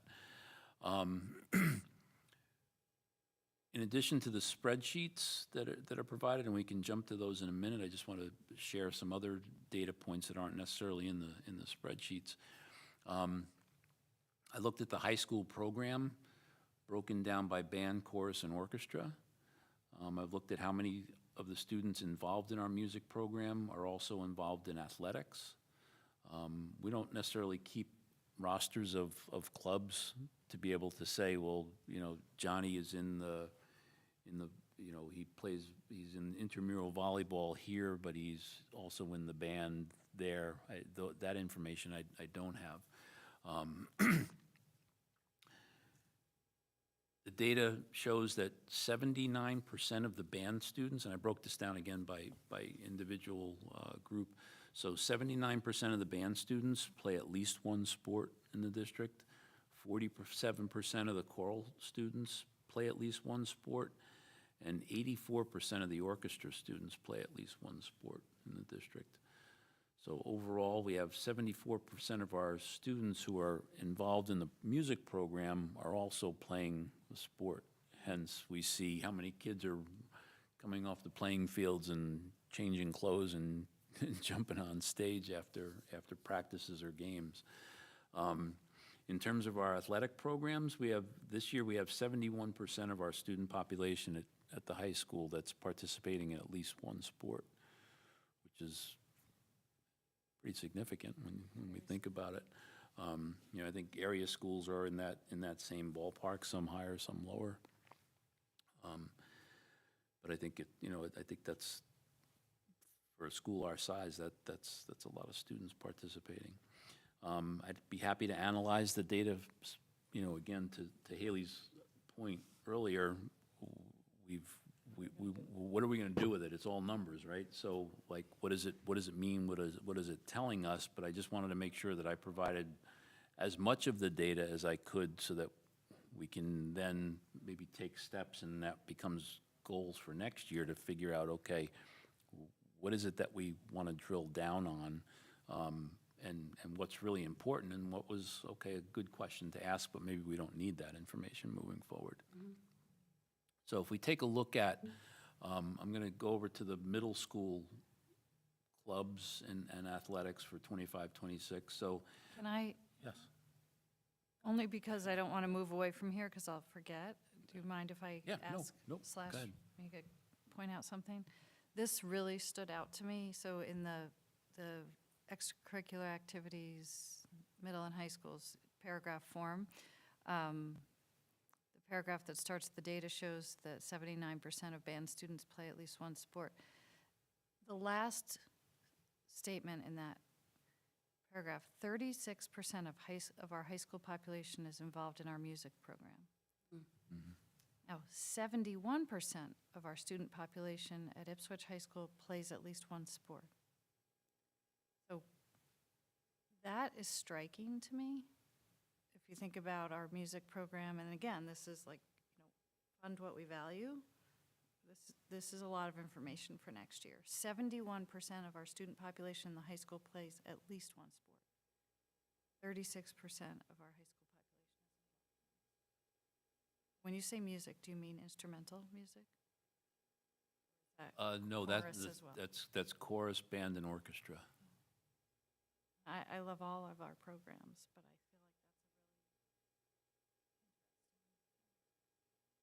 a really. And I know it's not mutually exclusive, because above that you have who does both. But just in our high school, 36%, and our music program feels huge to me in our percentage of students. It does feel huge. I think it's because of the space, right? Like we can't fit all of our students on the stage. Right? I mean, we barely fit them, and I think that's part of it. Not to diminish the fact of the percentages, but the sheer numbers of students that are involved is what we see on the stage. Yeah. Performing.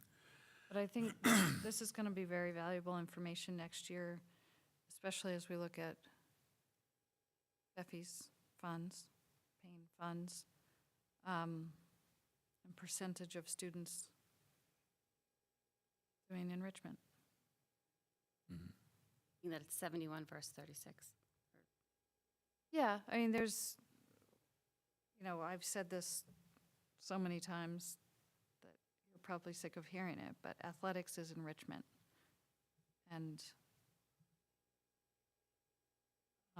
part of music is part of our required curriculum. And I think we just need to keep in mind how we're funding our athletic program. Right now, we're in the hole. Yep.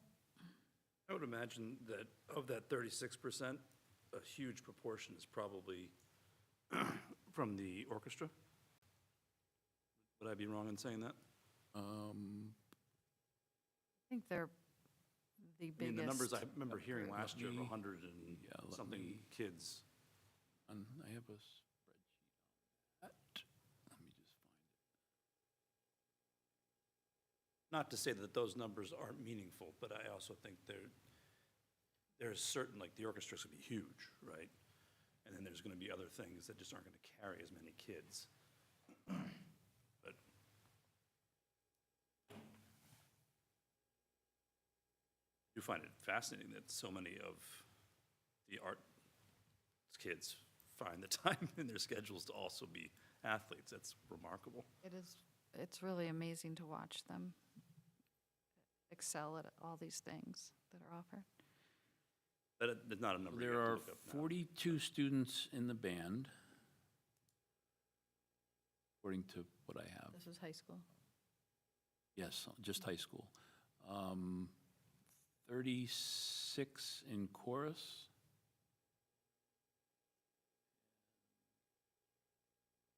'78 in the band. And these were pulled Are you from in orchestra? rosters. You said I'm 40-some. sorry, orchestra, yeah. Yeah. Thank you.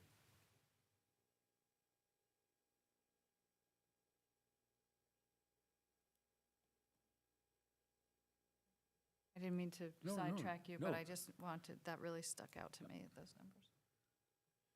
So if we go to the middle school club and athletics list, you can see the name of the club, we have the advisor, when they meet, the time, how frequent they meet, and then over in column G, you can see the number of students that are participating in that, and then if there's any stipends listed.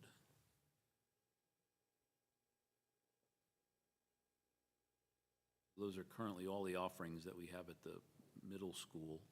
Now, that does include the after-school drop-in center that is run through the EDP program,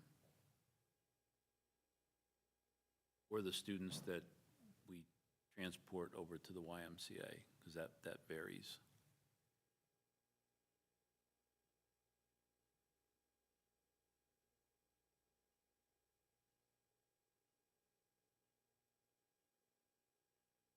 And then the second tab there, under middle school, is all of the either co-curricular or intramural sports that we offer at the middle level.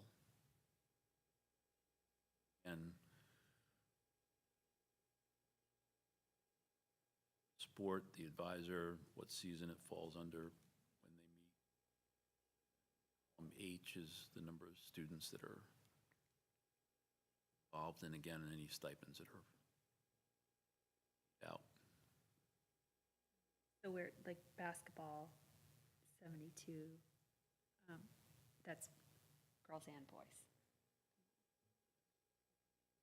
Winter volleyball, 179 students, is that a typo? I'll bet it's not. What's that? Yeah. Yeah, It's yeah. fun. Yeah, it's, Everybody that's a comes out legit- for it. yeah. Yeah. Yeah. Crazy. You don't have to tell us now, but I know we had a discussion about which ones were interscholastic and which ones were. Yeah, so they're, General. yep, so everything below where it says intramural coordinator Oh, sorry, yep, that makes is- sense. are intramural sports. Everything above is curricular. Great. Stipends part of the Unit A contract, or? They are, they are.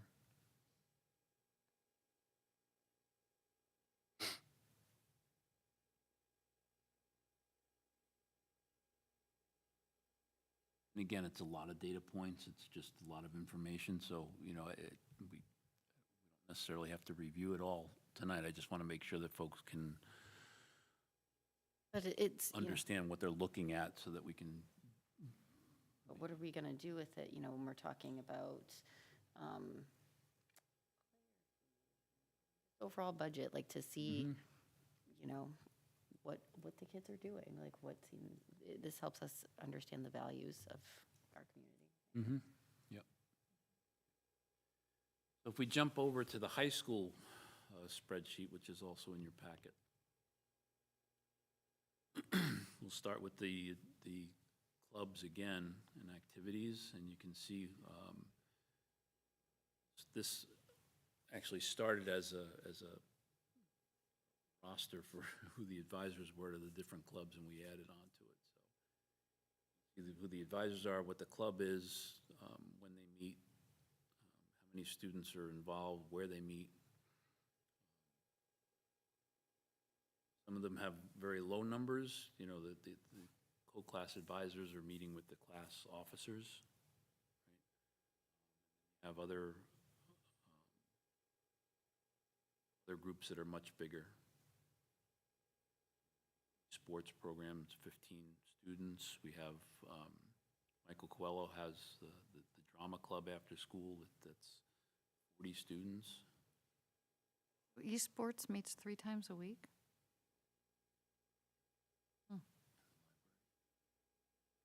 You remind me, we've, I think, talked about it here, but certainly it's been discussed at Student Advisory Council quite a bit around clubs not meeting at our block. I think there was a policy at the beginning of the year, and then they shifted it because there was concern for the stipends and Yep. double. There was concern about the stipends. There were concerns just about our block is for students to get extra support in academics, and so we were trying to limit the amount of time that kids were doing clubs, which are extracurricular, and it's during the school day. It's supposed to be academics, right, and getting extra support. So they did put some guardrails around that. I don't know offhand. I think they're maybe using part of our block. I see some things here, but not many. John has explained why, what the rationale for, I mean, it makes sense to me for DECA where, you know, certainly other districts offer that as a course, right? So like that it be like, uphold the integrity of our block, but if it's like, it's tricky, because then the students are, I mean, I think John spoke to this well too in one meeting where he was saying, you know, it's not always great to give the students opportunities to be over scheduled, right? At some point, you've got to pick and focus your efforts on something, and that is a good skill to teach them. So I understand that rationale. Get a little slippery too.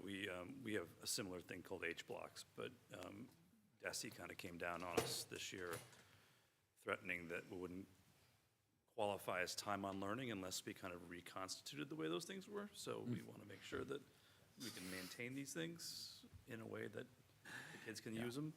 So, We do run that danger yeah, as well. it's always a fine line, Yeah. you know, and they know that, but.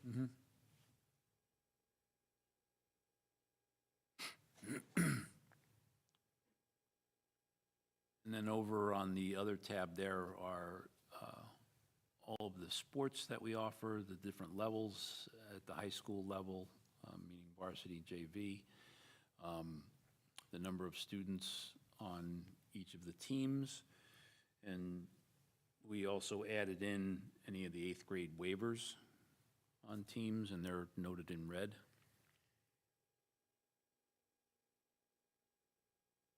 And down at the bottom of that spreadsheet, we indicate how many students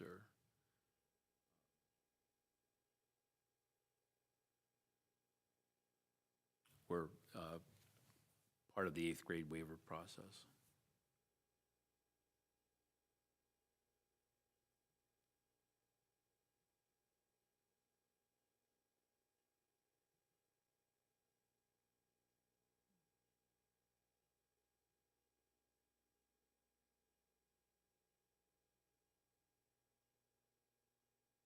A lot to look at. This is good information.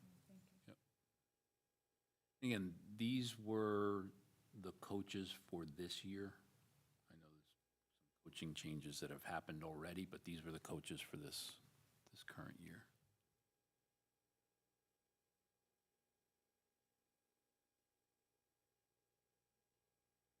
Co-oping, just remind, so the way that works is essentially we pay a fee, like for boys co-op hockey in Rockport, let's say, we would pay some amount of money to Rockport, basically to accept our hockey players into their program. They pay they pay a user fee to them, to Rockport, and we get a bill from Rockport for ice time. So for students who are already paying a user fee to us, which is that capped at 3 sports? Like, so my question is, if they're already paying a fee in the district, let's say if they play another sport that's not a co-op sport. Okay, you know where I'm going. As you do, I don't. Then they're paying they're paying this additional fee. They, the family, or we, the district? Hey, the family. Okay.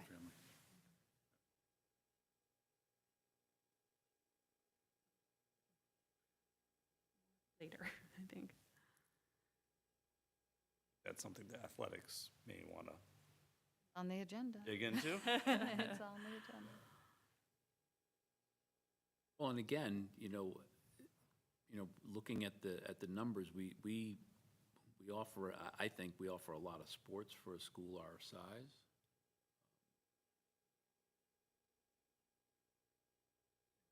I think the participation rate is, as we talked about, is good. We have a number, and the numbers for the athletics that I talked about are not inclusive of the 8th grade waivers. Percentage numbers.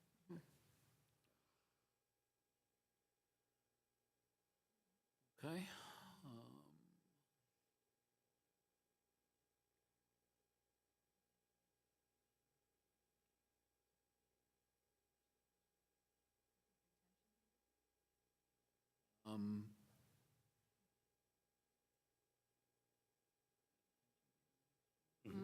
Okay. Yep. So at the last school committee meeting, I presented the student retention data in a spreadsheet, and there were questions around, again, what does the data tell us? Why am I not finding it in my, all the way up here, I'm sorry.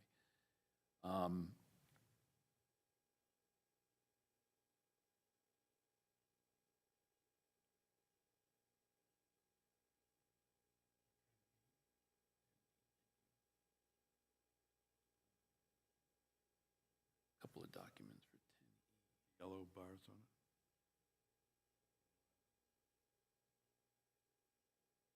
Copy of. Okay, yep, yep. So, I presented an overall spreadsheet of all of the, it was basically a list, a spreadsheet of all the students that had left the district over a 3-year period. And so what we talked about at the last meeting was, okay, so what is this data telling us? And so I asked Tom to utilize his Excel spreadsheet magic that is well beyond my capabilities to do a further analysis of the data. And so Tom took a significant amount of time to really dig in and look at when students were leaving the district, what our actual enrollment was when those students left the district, so the percentages were all correct. And then took it a step further and looked at the major areas where students, major reasons why students were leaving the district by grade level. So, 8th grade, 8 through 12, the major categories moving away, vocational schools, private schools, choicing out district special education, or if they went to homeschool. And so that's the first page there. And then the second page shows all of the charts that were developed as a result of that. So you can look at the percentage of students, withdrawing from Ipswich Public Schools on those first 3, and then where they were departing to on the third page.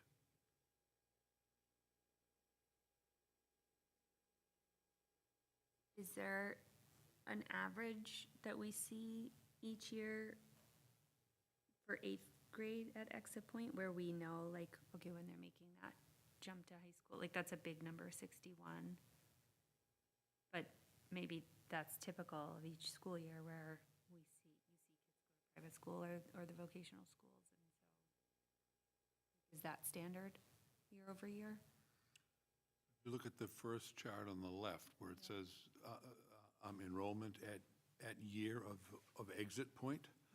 So the 3 years we're looking at, the 8th graders in year 1, which is fiscal '24, there was 11% of students that were 8th graders that went to, elsewhere. Their destination was elsewhere. The chart on the right-hand side says, which of the population from all of the 8th grades that we looked at, where did they go, right?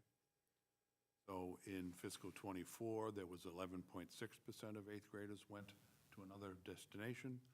Fiscal '25, 14.3% went to another destination. In fiscal '26, last year, or last year's 8th graders, this year's 9th graders, 20%.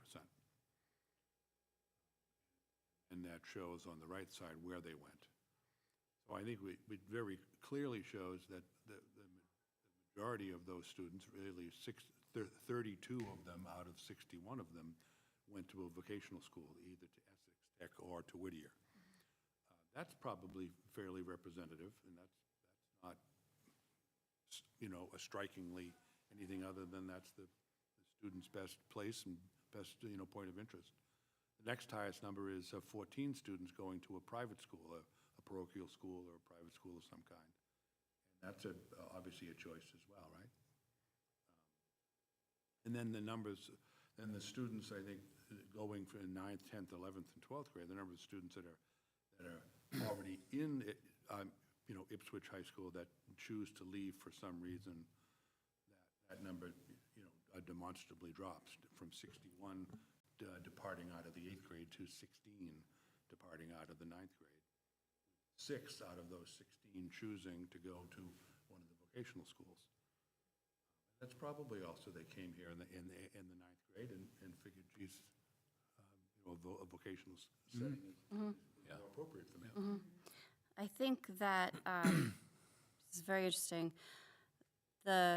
So between 8th grade and 9th grade, I get if they're going to a vocational school or they decide they wanted to go to a private school.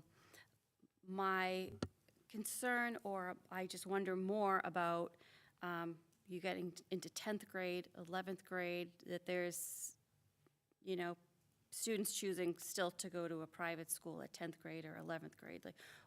I'm curious to know more of the reasoning.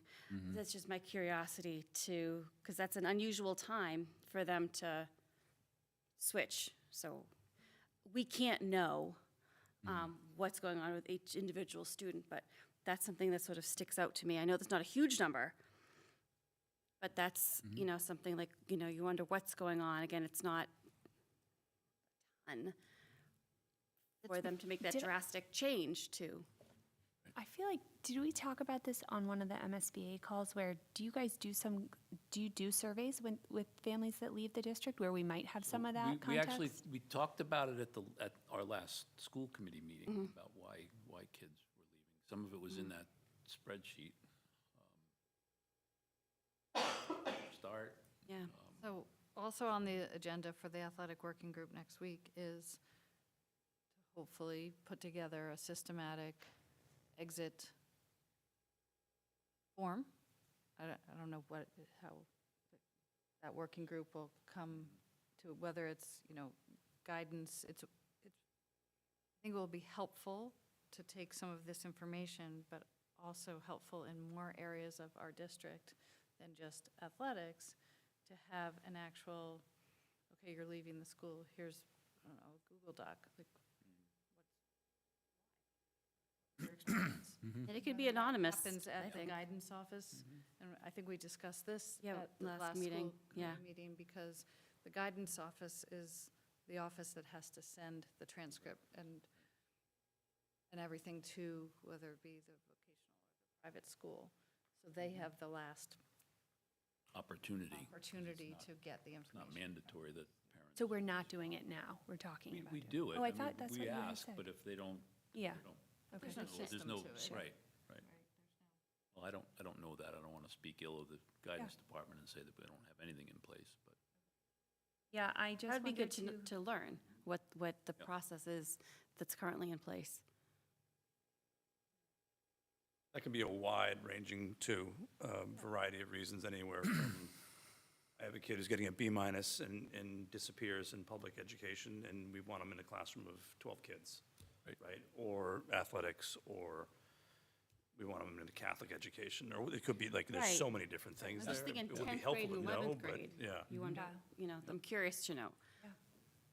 because you would think, but that's a good, like the B- thing is a good example of, they don't know that until they get there. Till you get And there. that, but to your point, like, Yeah. so how could we, yeah, it's all important. Yeah. The year-over-year too, breakout of 8th is interesting because 27 departed, 2025, 2026, which is much higher. So it's increased the last 3 years, quite a bit. So yeah, having any context around it. Right. It's a good start, though. I mean, I think this Thank you for this is really This is helpful. A lot of work, yeah. And then also I think I put it in there. So the other, and it is just a spreadsheet that John had put together. He tracks the data, or tracked it, looks at other Cal schools, so Cape Ann League schools, the eighth grade attrition rates in terms of percentage. So you can see the other schools year over year and what their attrition rates from eighth grade to ninth grade were or are. See, just as an extreme, you can see 69.9% of Georgetown students didn't go from eighth grade to their high school. They lost a significant number of their students to Pentucket and other schools. And there's some obvious but Extreme. underlying reasons, Yeah, right? oh, yeah, for sure. With that extreme one, yes. I mean, I think my point is simply that, Kids aren't leaving Newburyport as much as, right, yep. you know, we're, Yeah. Had an 18% year, you know, so like, I don't know, there's, I think, sorry to interrupt, but No. what I'm seeing is like, I don't think we're like, yeah, there's different we're years. not at any extreme here. No, if we were to chart that, we would be pretty much in the middle. We would be on average, if not a little below average for that. Now, and even that's taking Georgetown out. You'd have to take Georgetown Yeah, out. I mean, yeah, as an outlier, yeah. They pass an override or no? I don't think so, but I don't think I they did honestly don't know. I wonder if that has It was big a big impacts deal. on. I That think, hit John's attrition rate for 8th grade 25, 26 is 20.3, and on that other former was 27. 20.3 would be better. Are there- What is, where is, I'm looking at the 8th grade attrition rates spreadsheet. It says, oh, it's the other document, sorry, yeah. Yeah, and the 23, 24, right? Are these, are we reporting the same numbers, the 23, 24? We're His reporting says the same 13. timeframe, yes. Yeah, okay. And so 15, the other document says 15, 19, 27. the only difference that I can think of offhand is what the date was based on, That could be. When the reports were pulled. well, yeah, when the reports were done, because I think in our calculations, we didn't use, John's may be pulled off the state website, which would only account for data for the October 1st count. That's what they use for everything. That would be my guess, just looking at this very quickly, is that I did not use the October 1 data. I used the data out of our student enrollment system. And in order for John to pull data comparing us to other towns, he'd have to get the common denominator being the October 1 numbers. So what So that, that's that gives probably us the- more information though. So by October 1st, let's say for 2025, as of October 1st, 20 had not come back. By the year end or whenever you pulled your data, 7 more had left the district that year. I think that's is that a whole number or a percentage 20, number? oh, is it a, Those are percentages. Those are percentages. well, all right. So Where come does on, it say what- that? Well, Well, you can't my have a guess, 0.3 looking of at, a kid because of the leave. decimal, Because the, yeah, okay, my guessing it's, yeah. sure. Detectives at work. I would have made this so much easier. Yes, I know you would have. No, no. No, no, it's not, no, it's just, it's fun to me. I gotta stop. Okay, all right, well, that's. So those are whole helpful. numbers. Okay. Haley, not, Yeah. excuse me, those are percentages, Yes. not whole numbers. Okay.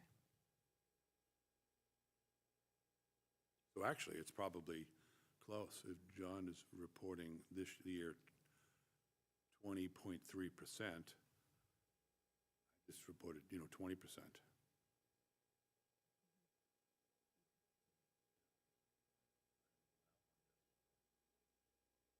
Would be the difference of one student per, maybe, not even.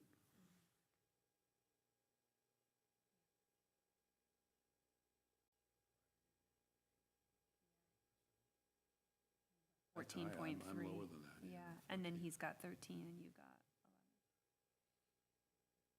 11. That would be my guess. I think Brian's right. It's the point in time and which data pull. I used our system and that John's using. And it's a function of the aggregate, right? Their percentages. What are you dividing into?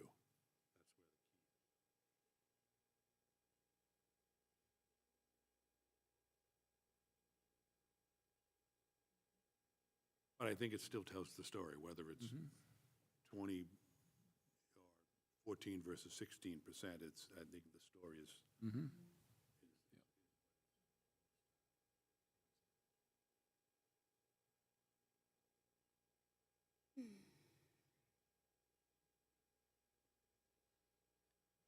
Okay.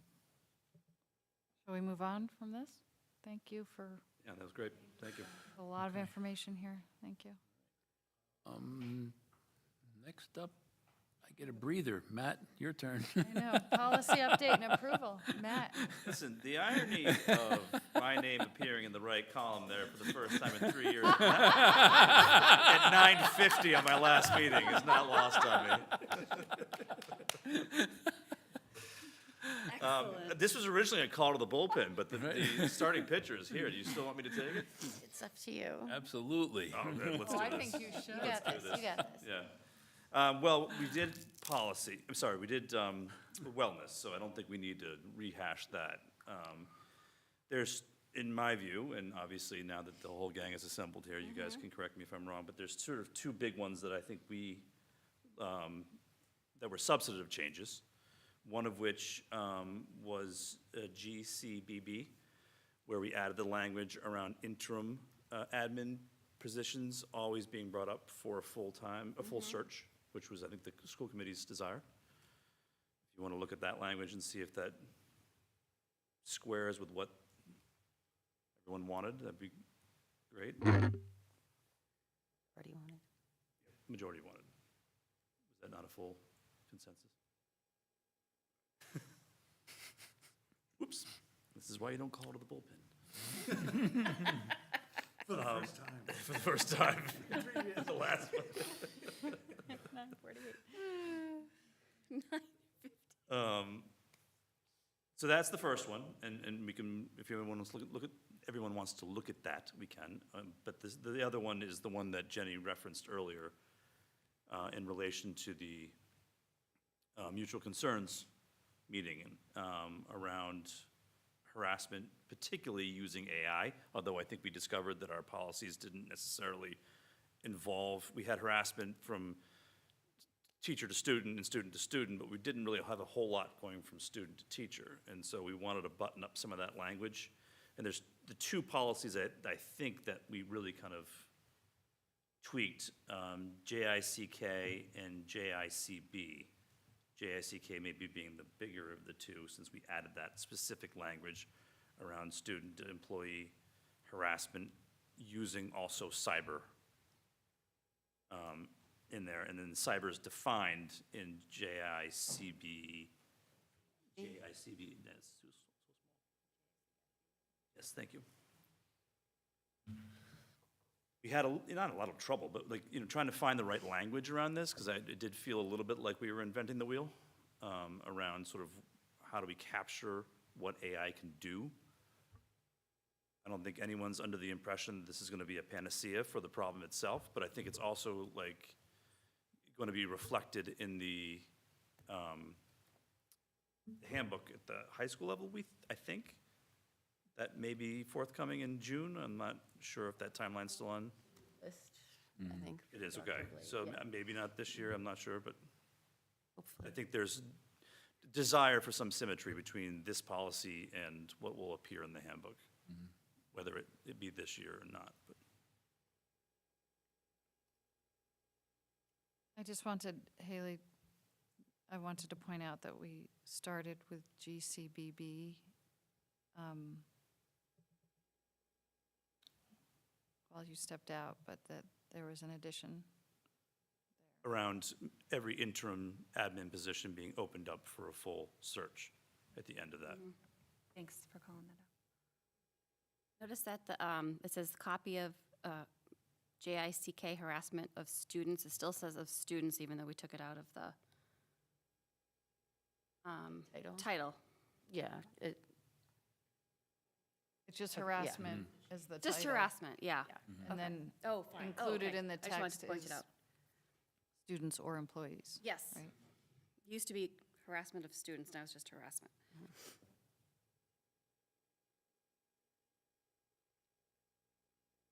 Anyone have any comments, constructive criticism, or anything that?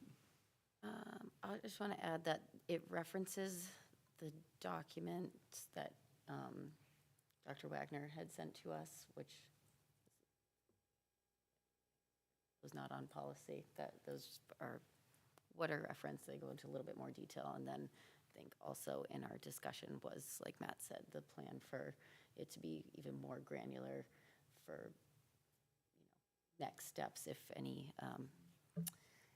harassment were to occur, that be outlined in the handbooks. Mm-hmm.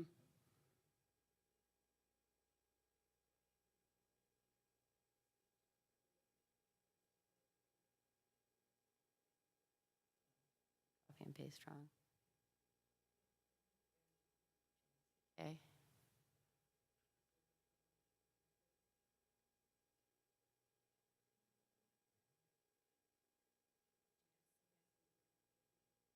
Appreciate it.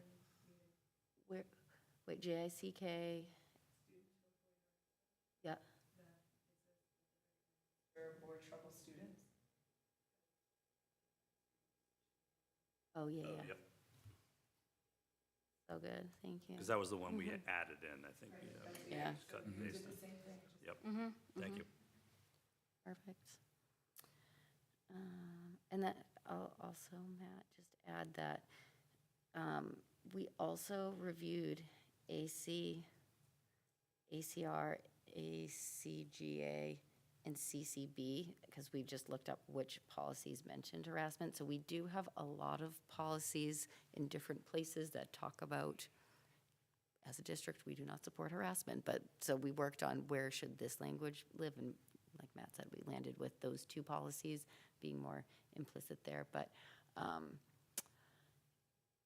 those other policies have some good wording, and while we were reviewing them, you'll see them in the folder, because 1, 2, I think 3 of them, we just had to make some minor wording changes. Mm-hmm.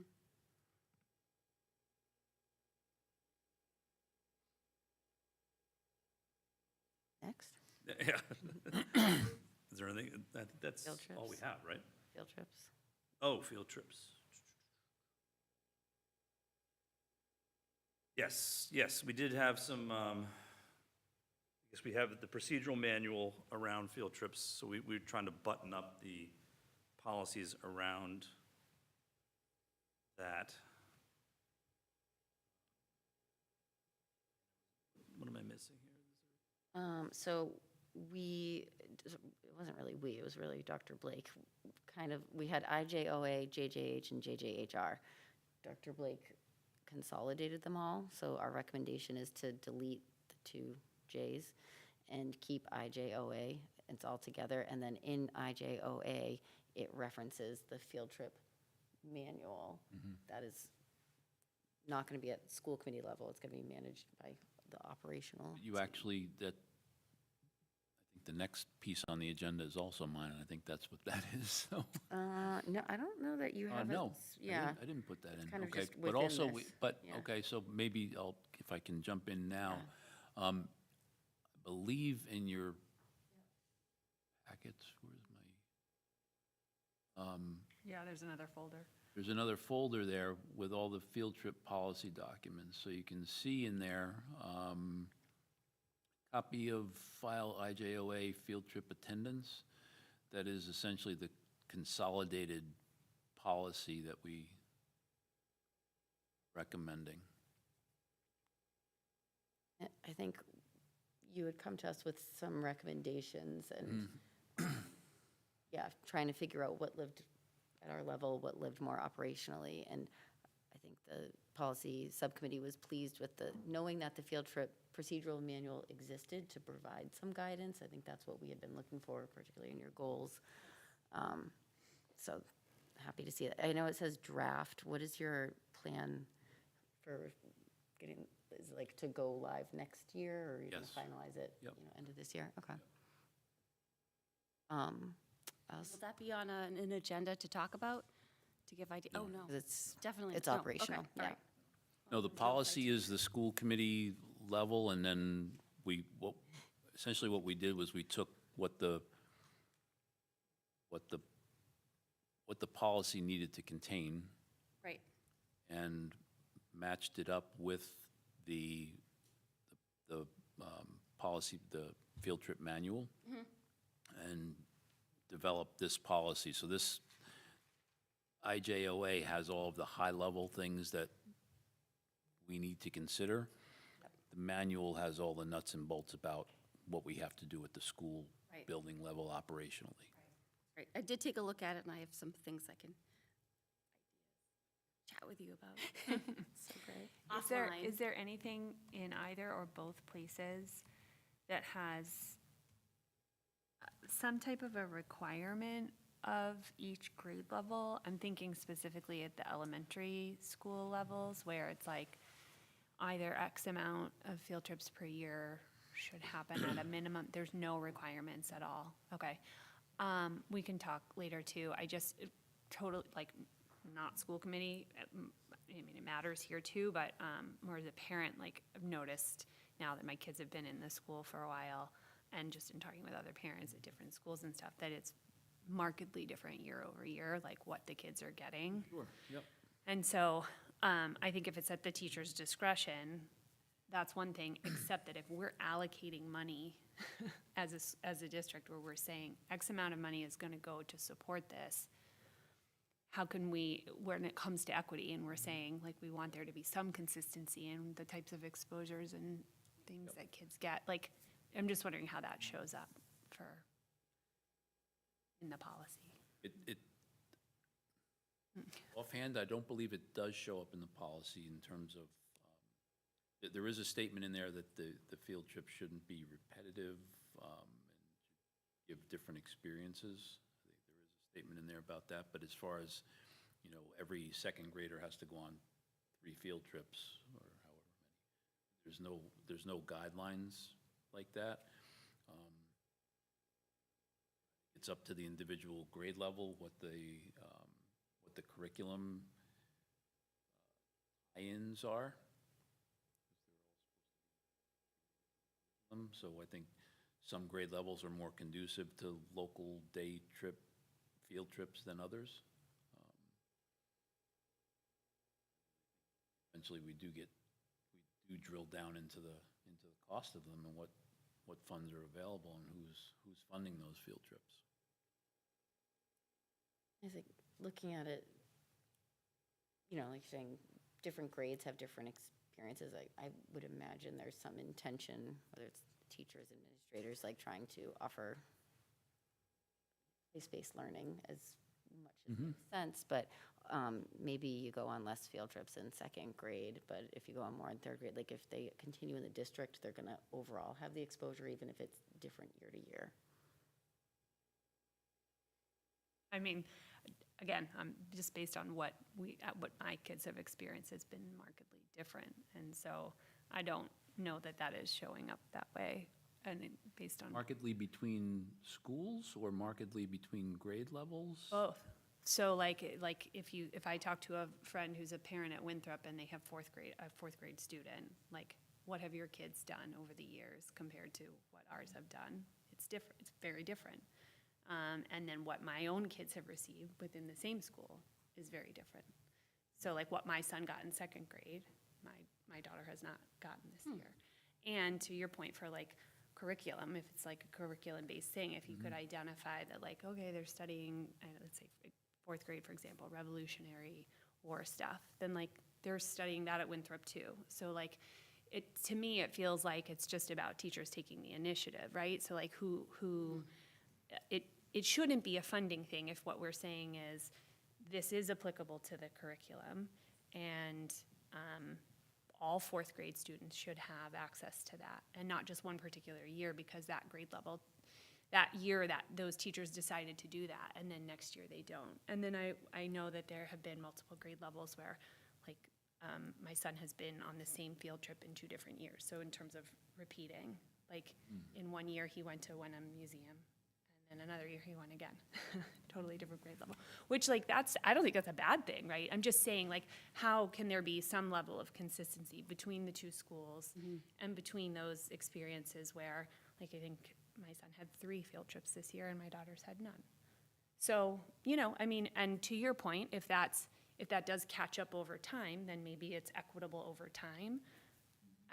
But again, if I'm doing the count, so far that hasn't been the case, so I don't know. Question. Yeah. The one nightmare that we're learning, and this may not address what you're talking about, but I think busing is the absolute nightmare in all of this. For 2 reasons. Number one, it's wildly expensive.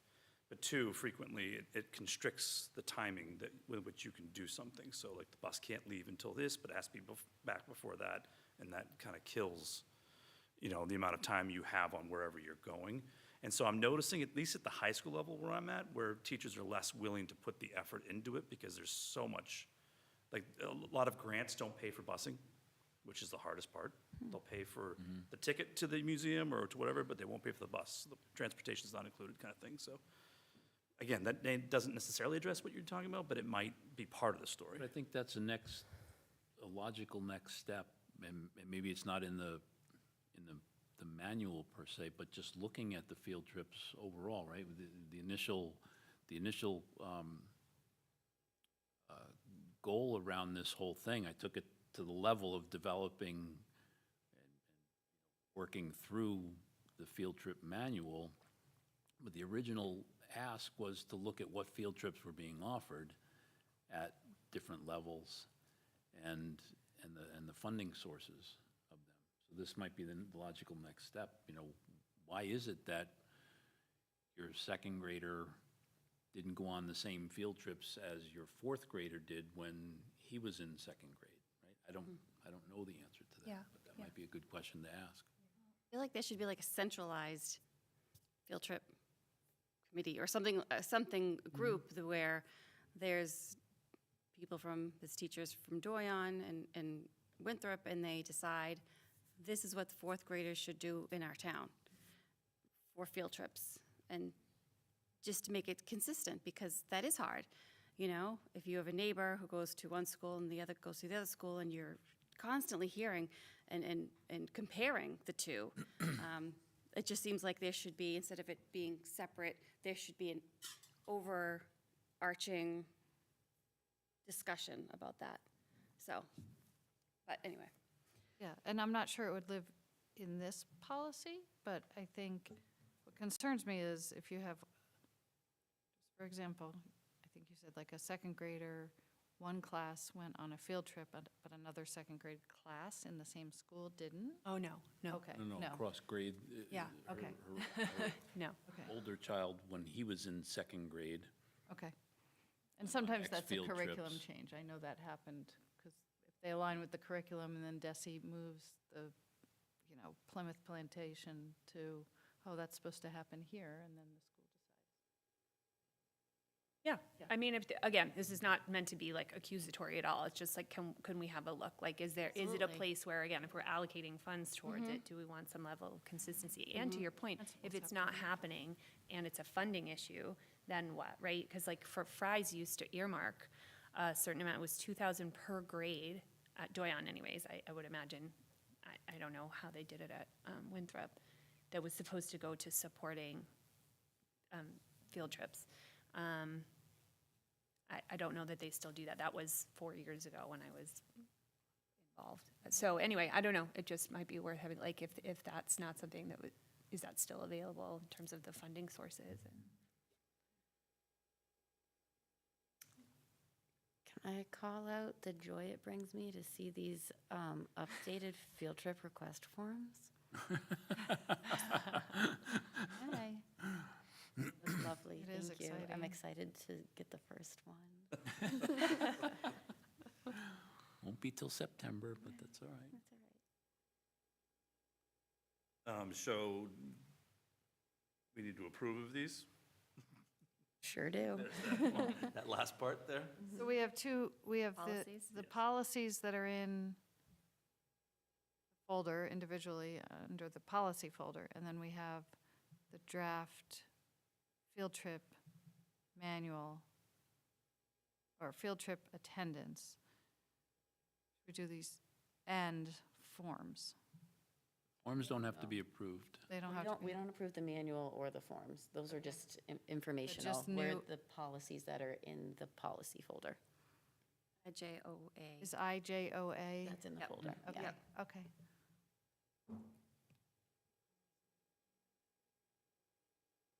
Okay. Wait, are you entertaining a motion? Are you,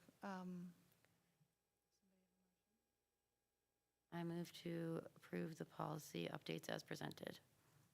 Second. any discussion, further discussion?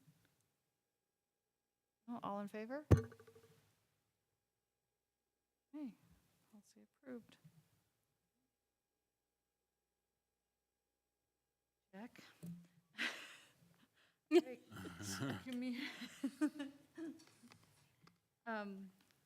Communication consultant discussion. So Dr. Blake, you're on again. About last year, we had started talking about the potential for hiring a communications company. In particular, back then, it was around the building project, and then we kind of put it on the back burner, not knowing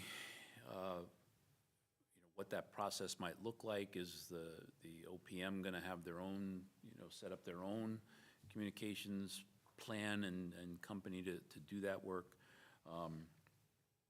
So we, more recently, this, maybe a month ago, 2 months ago, the communications subcommittee started talking about it some more. And so I was able to get 3 quotes for services. And the quotes ranged from $1,500 a month up to $5,000 a month. What they included in their quotes was very different. One of the companies that had offered for an additional $7,500 that they didn't include in the quote. They would develop a website specifically for the school building project. And then they would tie in posting things to that website with the fee that they would charge for the work. I think we need to be clearer on what it is that we want as a school committee to really drill down into the prices. For one of the companies was $3,000 a month.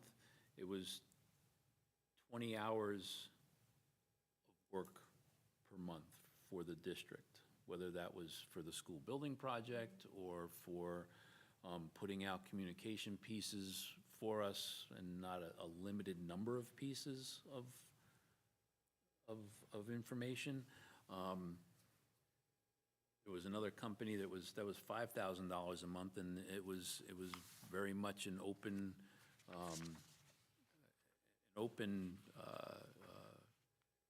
ended piece where they're going to be available to us all the time, essentially, and do our social media management, have regular consultation meetings with us.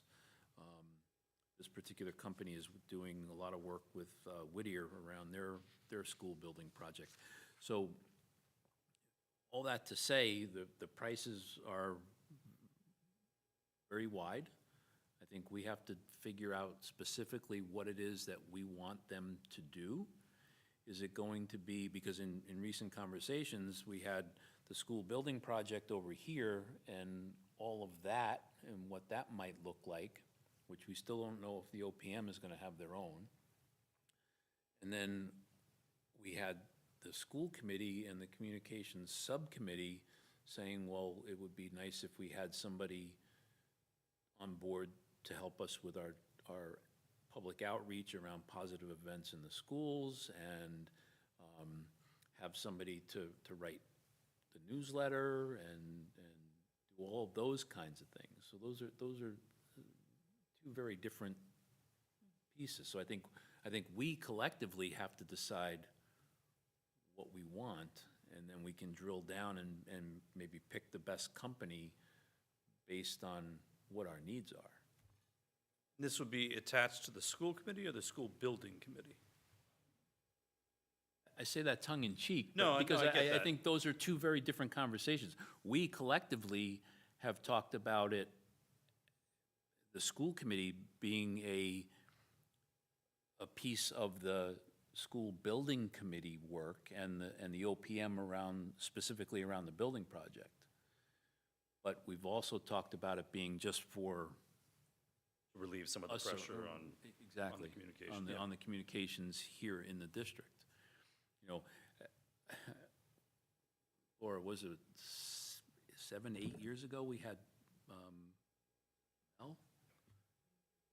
Yeah, we had attempted to hire somebody. We had a part-time employee that I had put in and we budgeted for, and she was supposed to do our social media work, and she was working in the tech booth, part-time doing some scheduling and stuff, and it just didn't work out.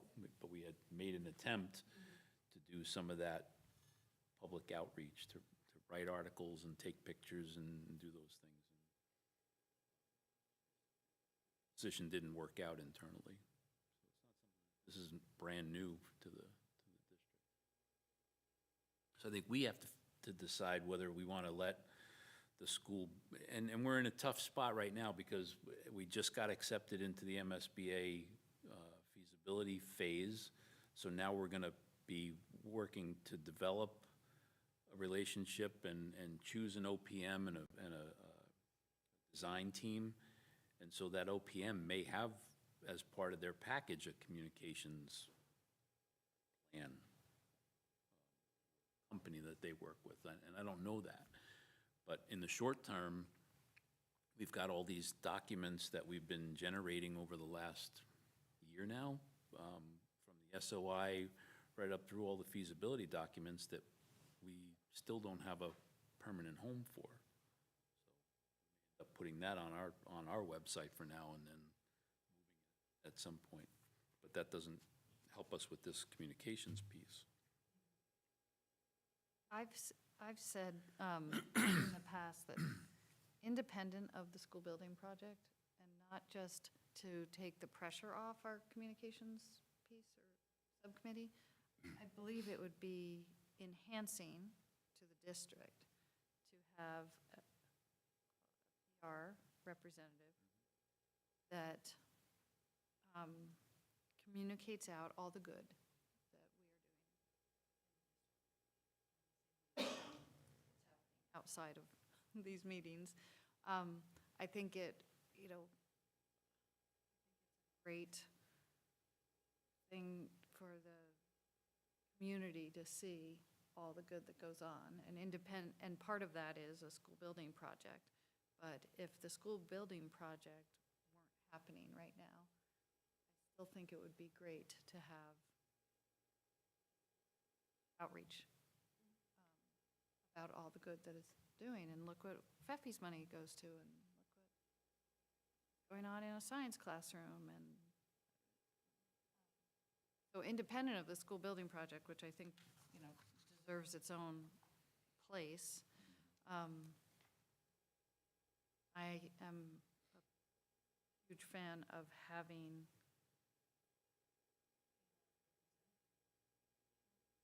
district. And I do wonder if it could be a position. I think of, students that go off to college and learn about PR. Like, is that a position that is more reasonable than what charge us to have somebody in-house who's always here, pushing out photos and stories about all the good that it goes on in the Ipswich district?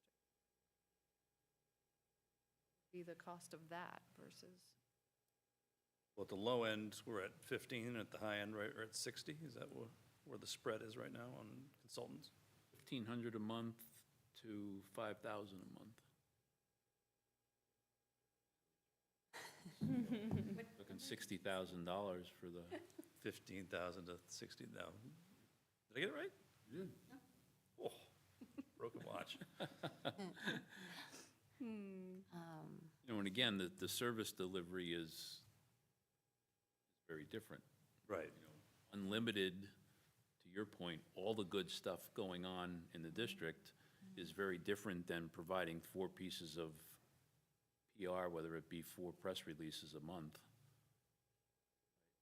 or, notifications, or 4 posts of whatever. Very different things. Yep. I like what you're saying, putting something out positive. I feel like where we've really had a harder time is with controversial things, which obviously the school project may be one of those, but just, there've been several others we can all think back to. And that's where I think it'd be really, really helpful to have somebody professional, working on the communications around those topics.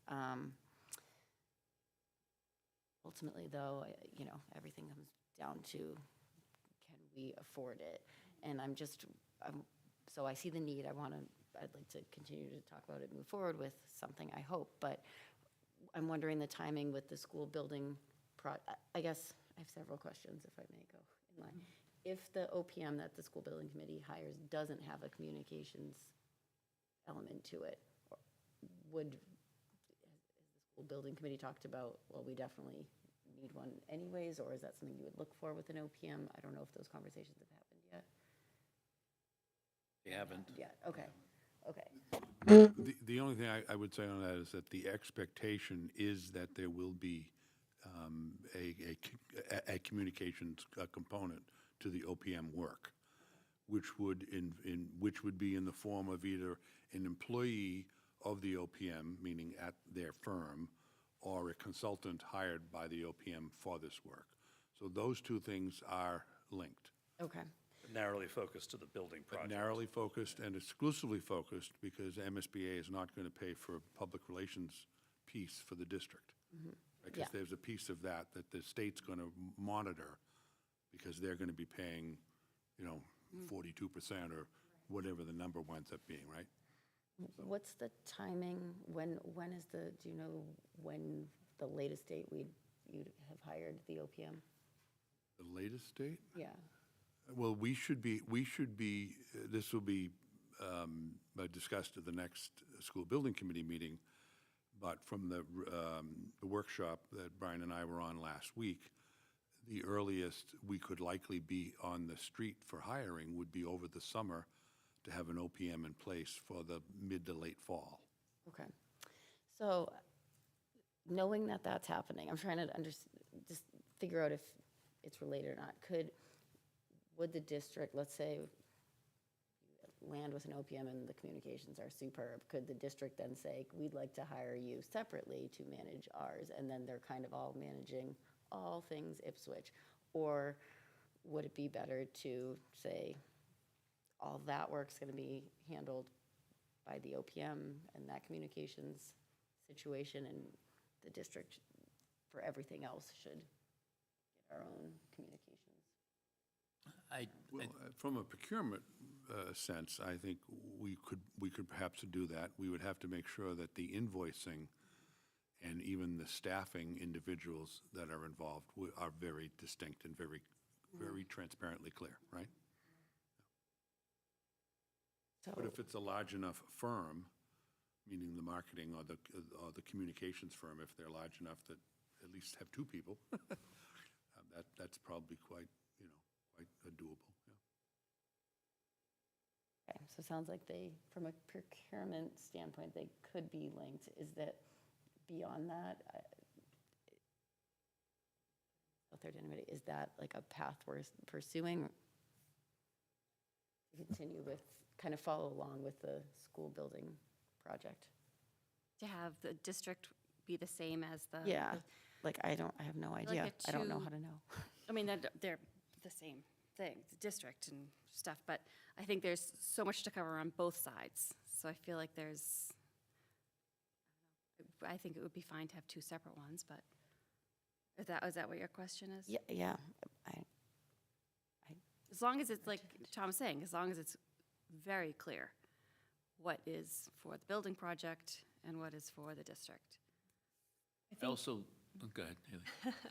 I was going to say, I think some of that is really more on us to determine how big of a priority it is, right? Like, if we feel that this is something we really want to institute sooner rather than later, from a district standpoint, separating it out, then that feels like we'd want to be hiring someone over the summer to help us think about what communication next year is going to look like. Like, we'd be getting them onboarded, as opposed to now potentially waiting until mid-fall to see what happens with the school building committee, and then does it roll in? And I just feel like for the things, the initiatives that we've just said that are important for the district anyways, how big of a priority is that for us? And do we want to spend the money? If the answers to those things are yes, then I don't think we should be tying them together. Unless at some point, let's say we could say, and again, I think that we'd have to be really careful here because we don't want to hamstring our OPM process at all by saying, if we've hired someone as a district, could we then ask the OPM to use them as the consultant? But maybe not, because to your point, if there are OPMs that already have someone who's on staff who does it, we wouldn't want to not then be able to use that best OPM, because now we've got this other tag-along thing happening, like, that could be disruptive. So I think we could almost do it in reverse if it fits, but we'd have to probably be careful about how that fits in. I mean, my feeling too is that I think we should be having a conversation with FinCom and Select Board to look at a town-wide strategic communications initiative, because one of the biggest pieces that we've seen in the local news and time again with people asking questions, or misinformation gets out there and on social media, and we should be really driving the bus as a whole town-wide initiative to be able to say, like, capital planning, overrides, all of these things that are not specific just to the schools or just to the town. I believe the town has a relationship with John Guilfoyle Communications, but I'm not sure the level of that, because I know that, I believe they do the press releases like that come out of the fire and police. Okay. So again, I mean, I feel like that could also be almost like a secondary piece where, like, we'd have to identify first, do we want to do this? And do we want to do it sooner rather than later? And then perhaps if there is some other town-wide thing that could fit, I feel like it's worth having the conversation at tri-board or whenever to see, but I don't think that we should be waiting to make our decision on it. I agree with the points you made for all the positives, like especially coming out of these meetings, you know, again, looking at the DEI or whatever, like being able to shout these things out is really important. And then also for all the PR, sort of the more reactive or, you know, crisis, or, you know, and maybe some of them aren't crisis, but, you know, like that needs as well. So I'm in full agreement. I think this should be a top priority for us. I would think that we should anticipate seeing in OPM bids a communications component. That's what we're seeing from the ones that I have, in some research, the ones I've seen that are public information, you know, bids from OPM companies that have gone into other districts. There have been a communications, you know, part of that. There's also a fine line that I think we need to be prepared to walk with them, probably them meaning the communications company, being very clear that they will not sort of step into the gray area of becoming advocates, right? There's a communications, which is different than public relations and advocacy. So it depends on where the committee wants that public relations piece to go. The communications piece that the OPM is going to bring is the development of a very extensive website to communicate public information, to be a free-flowing, and to organize what will be listening posts, to organize what will be feasibility, working groups and study, task force type situations. So the communications piece is distinctively different than advocacy, and I think the OPM is going to stay clearly sort of in that lane.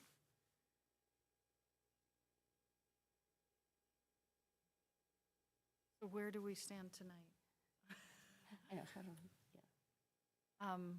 I'm hearing two separate, Are we deciding on something? No, right- no, no, Oh, no, no, no. we're just, I'm hearing We're all thinking about it. perhaps two separate companies, to Haley's point, and that's where I was going to go, depending on how important this is to the school committee.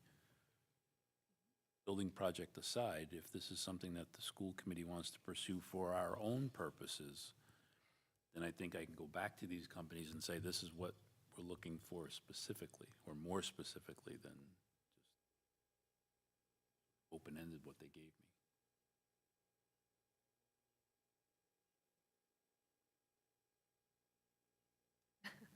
And again, to take it a step further, either to your point, either these three, one of these companies or another company, or hiring somebody internal ourselves, there's a cost associated with it that I think we need to be aware of, right? We're in a tight budget situation. We're doing all sorts of wild things with our budget and making reductions. Well,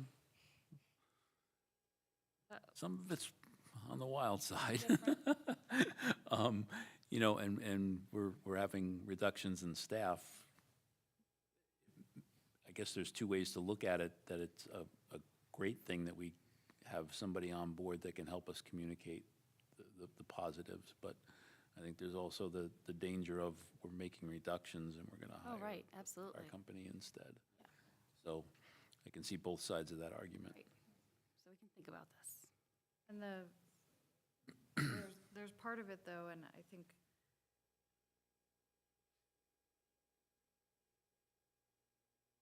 yes, we're making reductions in staff, and we're talking about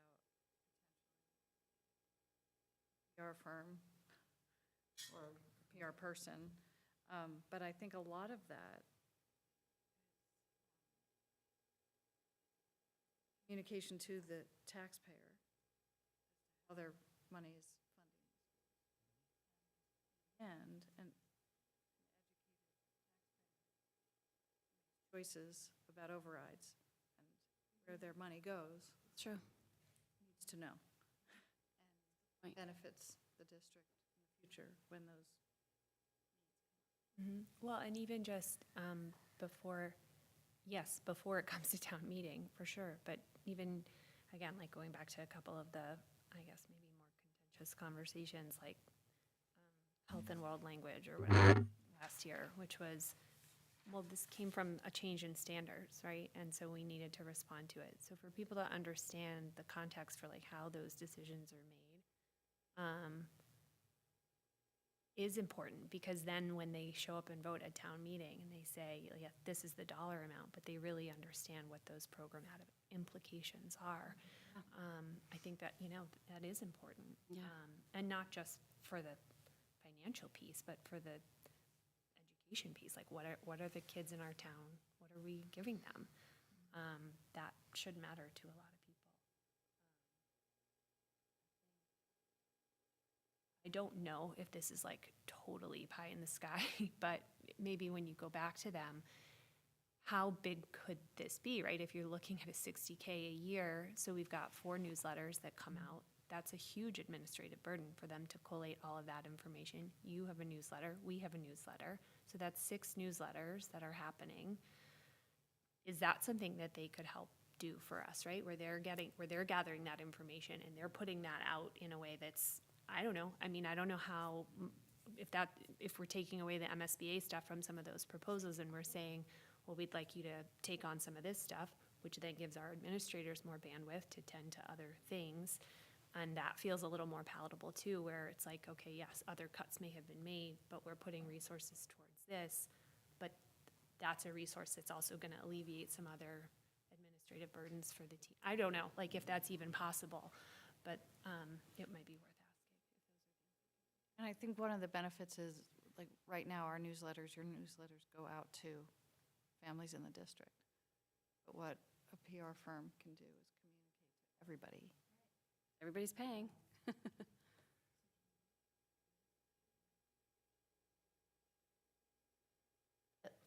Newsletter, though. I think you're speaking to newsletters But our specifically. newsletters are on social media, twice, in multiple places. I guess, I think, so, having been on communications, I think my whole time on school committee, it's not a heavy lift. Could we try to do more with it? Sure. I think, we'll be changing over the who's on what subcommittee this summer, so, if people have different or ideas, that's an opportunity there. I don't, unless we have something way beyond what we're currently doing, which I don't know, based on simply school committee content, how much more we could do with it. I don't know that that is worthy of putting money towards. Again, it's a very light, I think it's a pretty light lift, what we're currently doing. My priority, if we're gonna move forward, this would having somebody on the ready that we could call when, and I hate to be reactionary, but if we're talking about prioritizing funding, having somebody on the ready when the unexpected happens, like things have, that we need to call and say, Emergency To we're communication. make a anticipating. statement, yeah. And lot it's of outcry compliant, about they're this. talking to Yeah. district council, figuring out like what we could, yeah, I agree with that if you're prioritizing.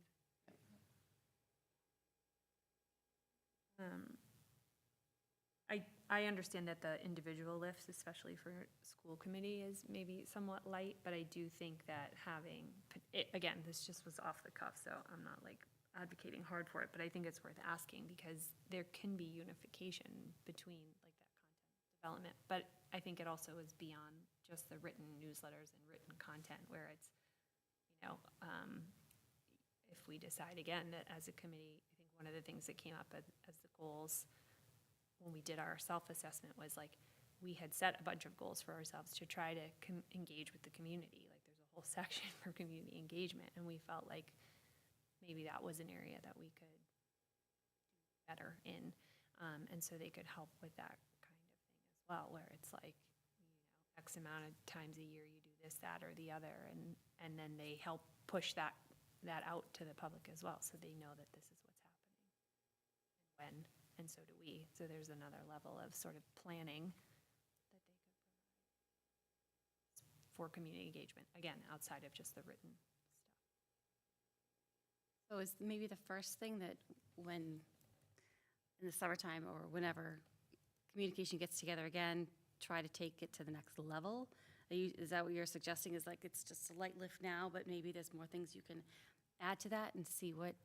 Well, there could be a whole new subcommittee. I mean, Right, Yeah. right. And then see what happens with that and then decide? that's one option. I guess when you're talking about what do you want them to come back with, I'd love to see what you have. I don't know if you can send that Yeah. to us. But I would like to know, I guess, I don't know if they need to come back to us or we need to go back to them, but I would be curious what the cost would be just to have them available. It's not always emergency, but, Right. like a high emotion. Issue-based. Issue, yeah. Sort of a per diem. Right. Yes, Yes. yeah, Yeah. yeah. I think most of those companies have an hourly rate for emergency communications. Yeah, so I'd love to see what that is and if that's worth pursuing.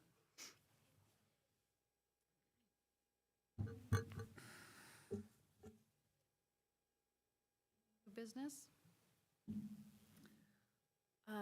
Just based on public comment tonight, I don't know if we want to attend to it as new business, or if we can think about an agenda item to come back to the AED and the concerns around protocols and management.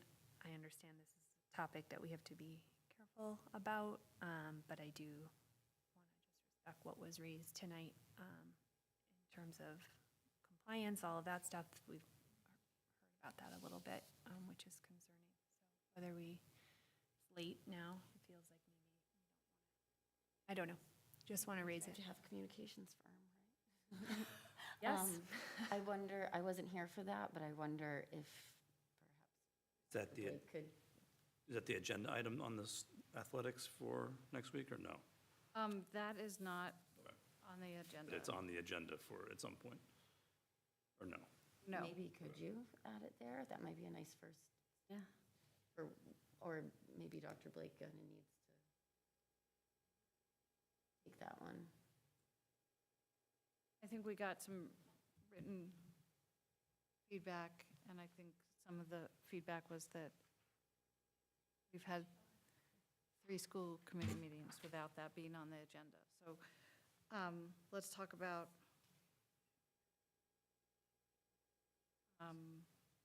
either having it on the agenda as a report back as to what has been done.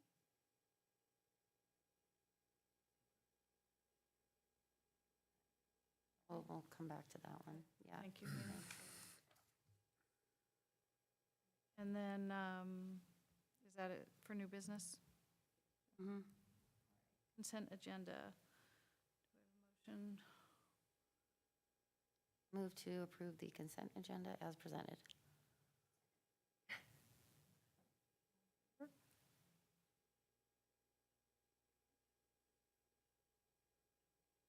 Motion to adjourn.